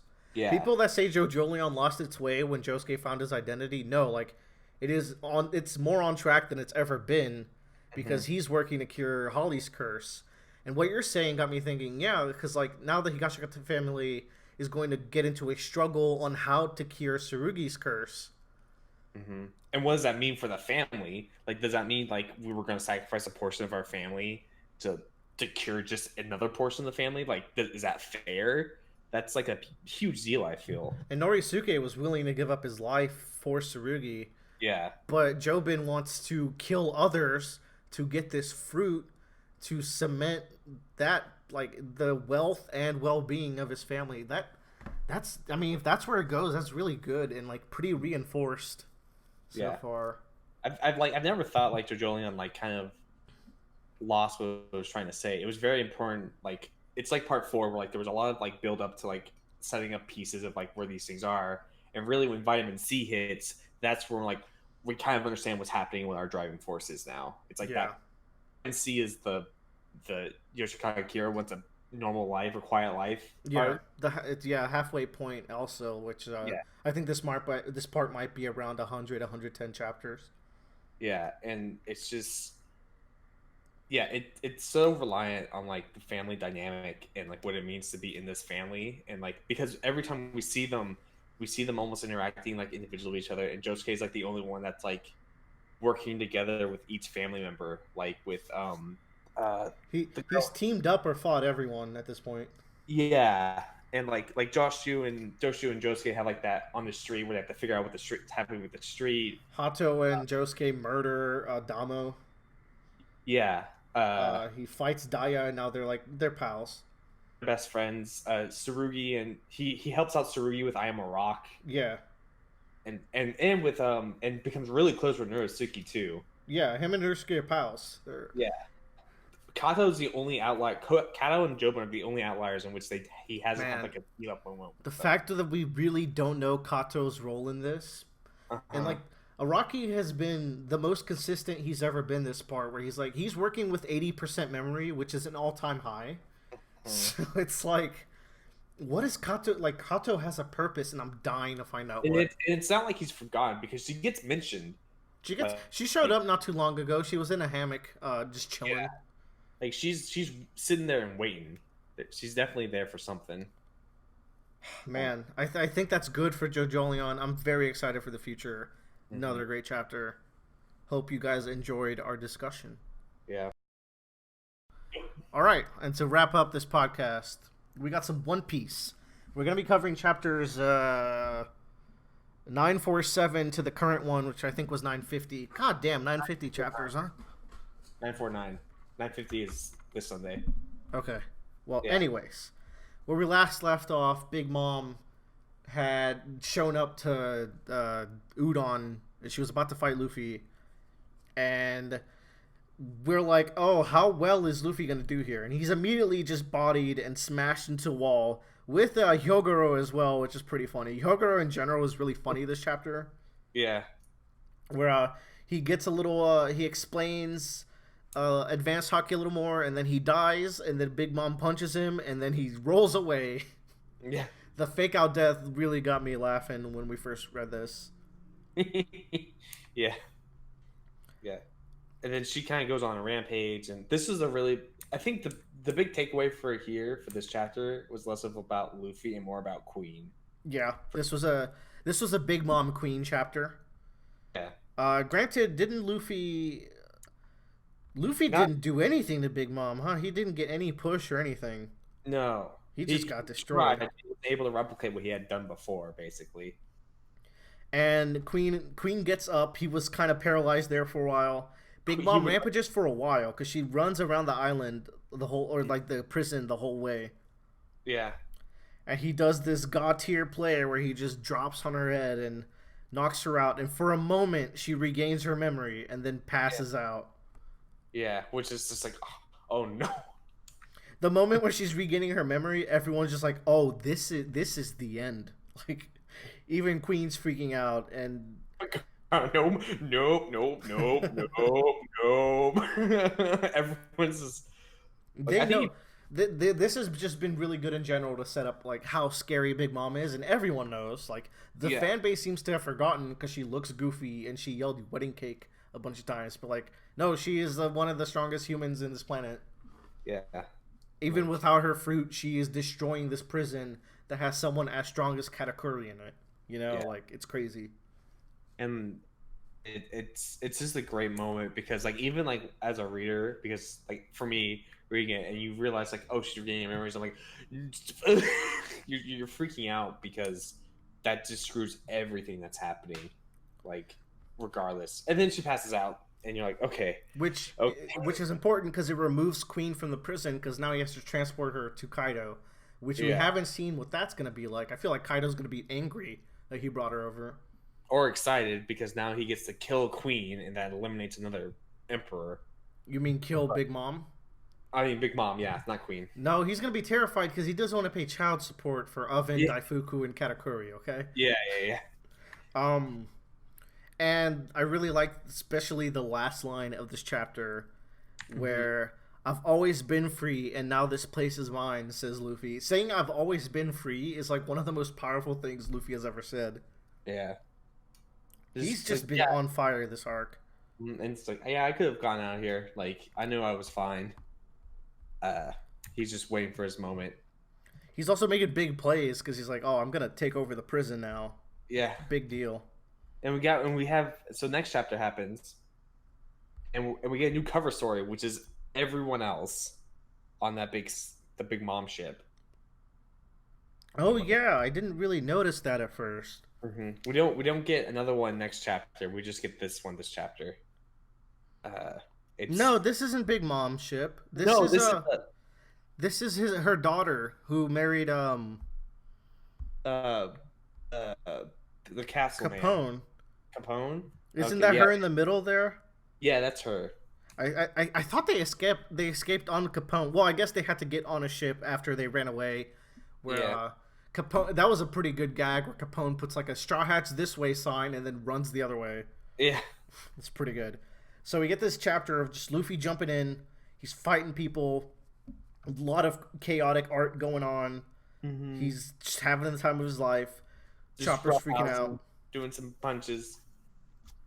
doing his basics. So I really love this aspect of this chapter where the prisoners are like, Luffy, stop. Like, you can't just show up here and expect us to help you. We can't beat Kaido, and you showing up is just making our life worse. We refuse to help you. Yeah, it's kind of like throw another Game of Thrones reference in our freaking new podcast. Let's do it.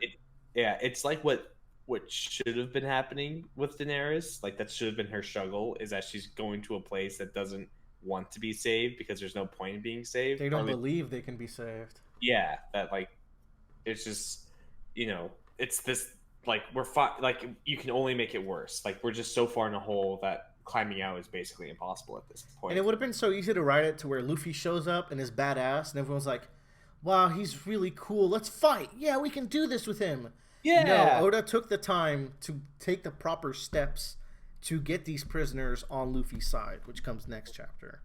Yeah. Scorpion Boy is shooting the plague rounds, which this explains why Queen is called the Plague. Queen has a knack for making diseases and toxins. That's cool. I wish, I do hope next time we see Queen that he actually uses some of them. If we get to see him like do any more action for the rest of this arc. Yeah. Unsure if we will. And that's when I think this small arc within Wano is done. That makes sense. Like the Udon prison arc. Oh, but I'm not. I mean, we might still see Queen. There's still the big confrontation in We'll Onigashima. get to that to the end after we go through these chapters. But yeah. But yeah, I agree with you. In general, the prison arc finished this chapter. Sorry, the most recent chapter. Yeah.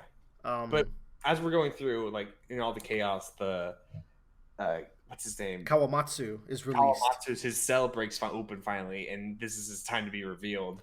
And I like when Raizo throws his blade next to him. Yeah. And he picks it up. He just looks like such a badass in all these shadowed shots. And then he performs his Kappa style. And I just really love his design. I think he looks real cute. I think he looks real cool. Hey, hold on. Wait, is he a fishman? He's a kappa. He's kind of... Oh, he might be. Because this is Wano. They have limited information on the rest of the world to where they call Sea Prism Stone something different. They call Haki something different. I think this is just a fishman. Oh, because I was looking at his webbed hands. Yeah. Interesting. Or he ate like a Kappa fruit. Maybe. I think it's more of he was just a fishman. And yeah, because this looks like his base design, so... Which would be great, because if Jim Bean sees him... Jim Bean. Gotta love him. Jim Bay. Like, that's a good kind of talking point for those two, I feel. That's really fun. I haven't seen that brought up yet. That could be cool. And then we get the Okiku reveal right after this. Yes. And it's really like kind of thrown under... Not, I won't say thrown under the rug. It's just not... as a huge reveal as it, like, Kawamatsu showing up. Yeah, it's also been theorized because Okiku, the way that I guess she speaks is she uses a lot of masculine pronouns, or her name has like a masculine pronoun to it. It was something like that where by using Japanese, people were able to guess that she was a man. And I didn't realize how tall she was until that badass shot at the middle. She looks so cool with the mask. Yeah. It's really cool. It's a really cool scene. And this gives me huge Impel Down vibes, which Impel Down's my favorite One Piece arc, so I was really happy to see stuff like this. And everyone just looks so great, and even I love when Raizo does things, just because like they sacrifice so much to keep Raizo safe, so the fact that he's been so helpful in this prison portion of the arc with this sneaking and taking off the comms, like I'm just happy that it was worth it. Like those dog and cat didn't lose their limbs for nothing. Like he is a valuable member of the Red Scabbards. He's very good when he's put on equal footing and doesn't have to deal with something he's not aware of. Yeah. Chopper getting completely sidelined. Yeah. Being Chopper suffering. Yeah. But Chopper. Yeah. Everyone's like side favorites are getting suffering. I think something good's coming for Chopper. Hopefully. As evident of next chapter, which let's jump into that now. Yeah. Oh, he has to. He has to come clutch this chapter. He has to. So I really like this cover page. Yeah, Robin and Nami looking fine. Mm-hmm. Luffy taking a big bite of a banana. Mm-hmm. Sanji with his fish because he likes fish. Hey, I was thinking of something random. This gorilla reminds me. Every D has an animal name except Teach. Jaguar D Saul, Monkey D Luffy Garp Dragon, Gold D Roger. Maybe Goal is Gorilla. Maybe, yeah.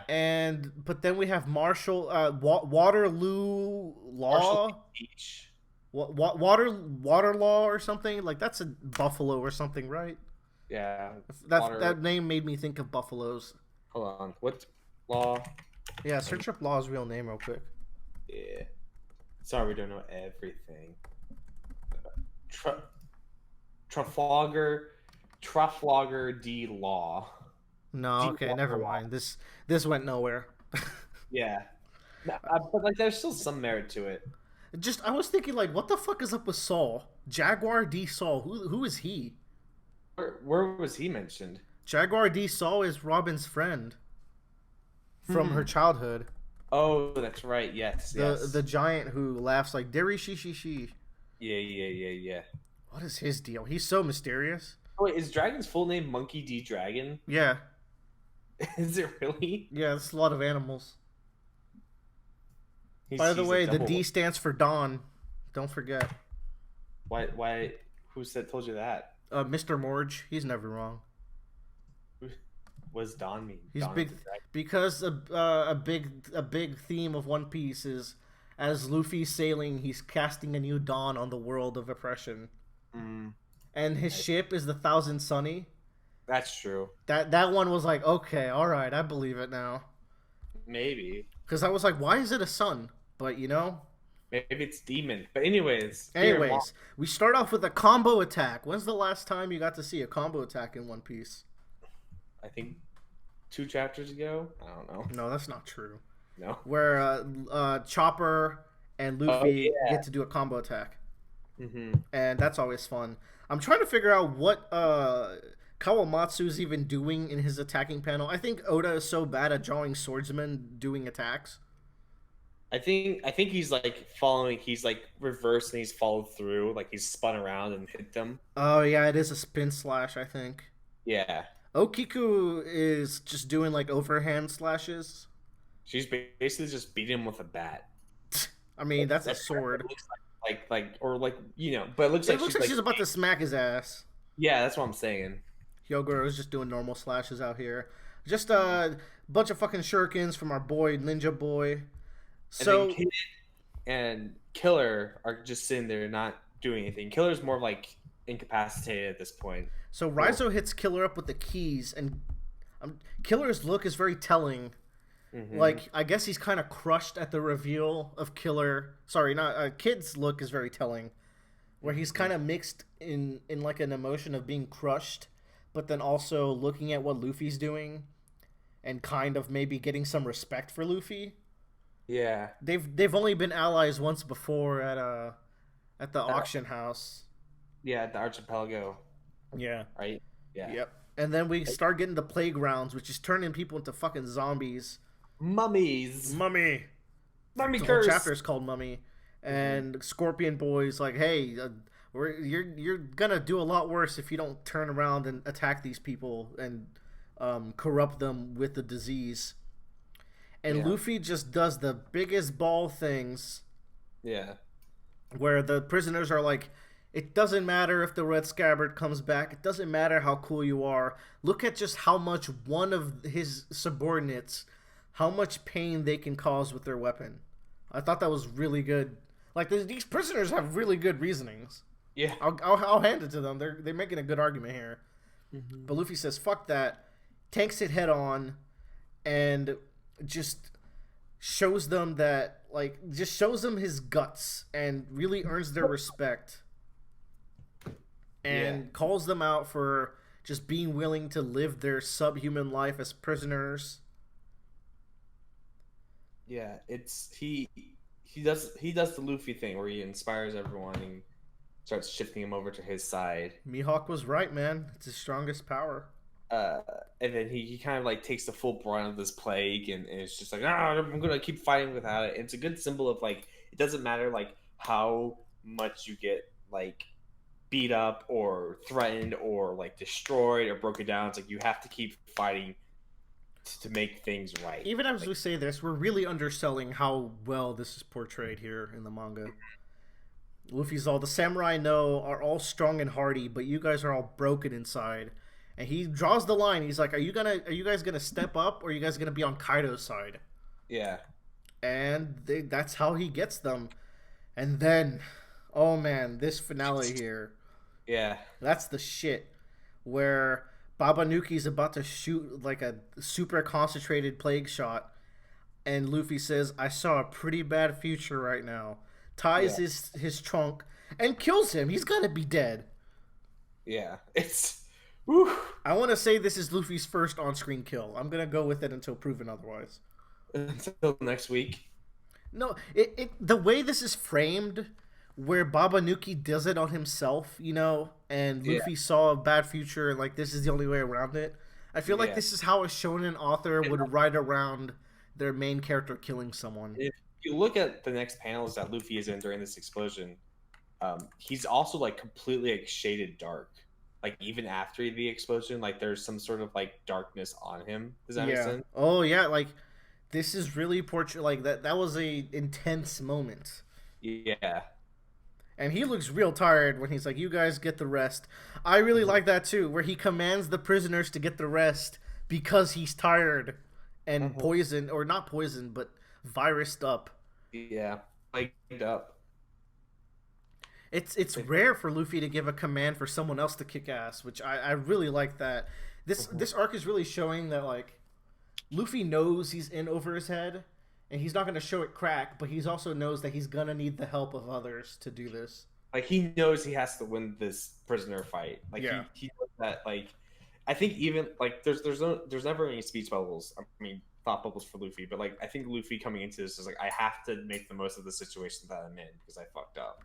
Yeah, like that's what he's kind of like he figured out while he was in there. It's like I have to like that moment where I can break out, get everyone out of here, like learn a hockey thing or two, but like but which is kind of more like a off the cuff thing. But like he's like I'm here. This is what I'm here to do. Like Luffy is smart on the level of he is strong-headed and he knows what he needs to do, and if he can project it correctly, he knows what he needs to do. Mm-hmm. So this is just a moment of just saying like, all right, let's go.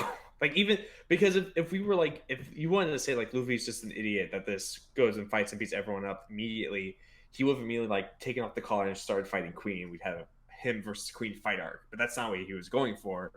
He was going for I need to break everyone out of prison. I need them to get on our side to help out in this situation. Or at the very least, I need to learn something out of this. It's not good enough to just get in a fight. Well, someone that would have probably beat him. Break out because Luffy could probably he had the Sea Prism stones on him, but even then he had the Sea Prism stones, and then he had the explosive collar afterwards. Yeah, but like even then he says like I could have done this whenever. So it's just he really was waiting for that moment to get everything that I don't know if he was saying that. I think he was pretty strongly hinted that he could have found a way to like get out. He never felt trapped. I think it was more he had the confidence that he would find a way somehow. But he needed the advanced hockey to take those off. Like yeah. There's no working around that. He was hoping he'd find something else, but that's the option he came to. Mm-hmm. Anyways, One Piece has been fantastic lately. So I think this is like we're gonna shift away from Luffy for a while now. And you know what made this good? Oda focused in the same location for 3 chapters, and it was amazing. He's telling great stories. He's just been jumping around so much. Yeah. Who do you think we're jumping to next, though? Probably like either Sanji and Zoro. I think like back to that area. Yeah. Maybe like Usopp or something. Because I feel like that's the big thing is getting Sonic the Hedgehog to safety or in his child. Sonic the Hedgehog's dead. I hope. Yeah, I know. If they switch to Rude his death, that would be the biggest Come on, Oda, don't do this. Yeah. I feel like this act has to end soon. So what could happen in that square to where it's enough for a cliffhanger ending of this act, I wonder. I feel like part of it is I feel like the ending is also we see what happens to the Big Mom. That might be another thing is we go and see Queen.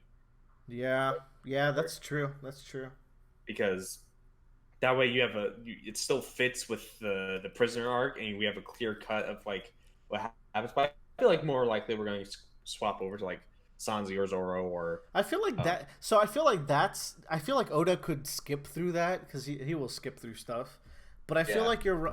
I'm gonna actually go ahead and bet on Queen then, on Queen and Big Mom. Yeah, I would like to see and kind of see what happens. I still am holding true that it's going to be a three-way fight between the emperors, like between Kaido, Luffy, and Big Mom. Like I feel like that's the only way. The three emperors on the island because they're all goddamn emperors, and you can't tell me otherwise. Yeah, and I think Orochi is going to be like,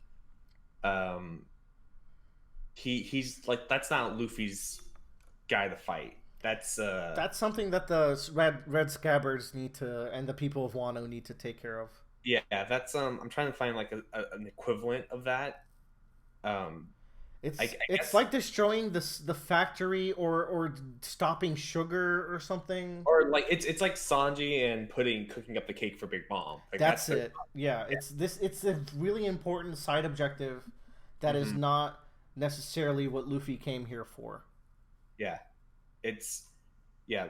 Well, Luffy came to rescue Sanji for Big Mom, but yeah, he's there like that, but that doesn't close out the arc. Like that cake closes off Sanji's arc of kind of being accepted by someone finally.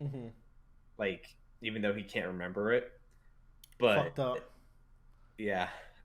Don't forget that as we speak, Katakuri's probably getting killed by Blackbeard. Yeah, being tortured and murdered. Never forget that Blackbeard is stealing pudding right now, and we're gonna be super right about this. I can't wait for Blackbird to go mochi mochi mode with his shadows. Nah, it's probably gonna be like Doc Hughes gonna have mochi power. What's gonna happen is Katakuri is gonna be alive, but Pudding's gonna get kidnapped because she's gotta read those poneglyphs.